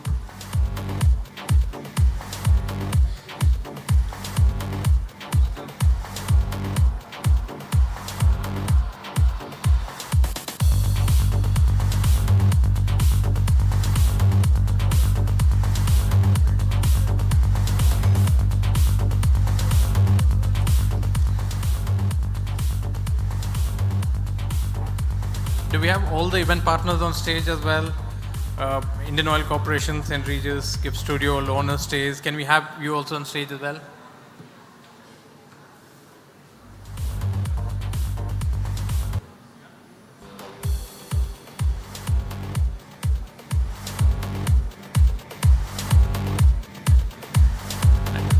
Thank you, everybody. And with that, that brings us to the end of this evening. For the Express Awards for Women Entrepreneurs, I'd like to thank our partners again. Our presenting partner, IndusInd Bank, associate partner, Veena World, the Runwal Group, Indian Oil Corporation, our hospitality partner, St. Regis, gifting partners, the Gift Studio, and Lono Stays by Isprava. Ladies and gentlemen, that brings us to the end of the evening. Please enjoy the rest of the evening. Thank you.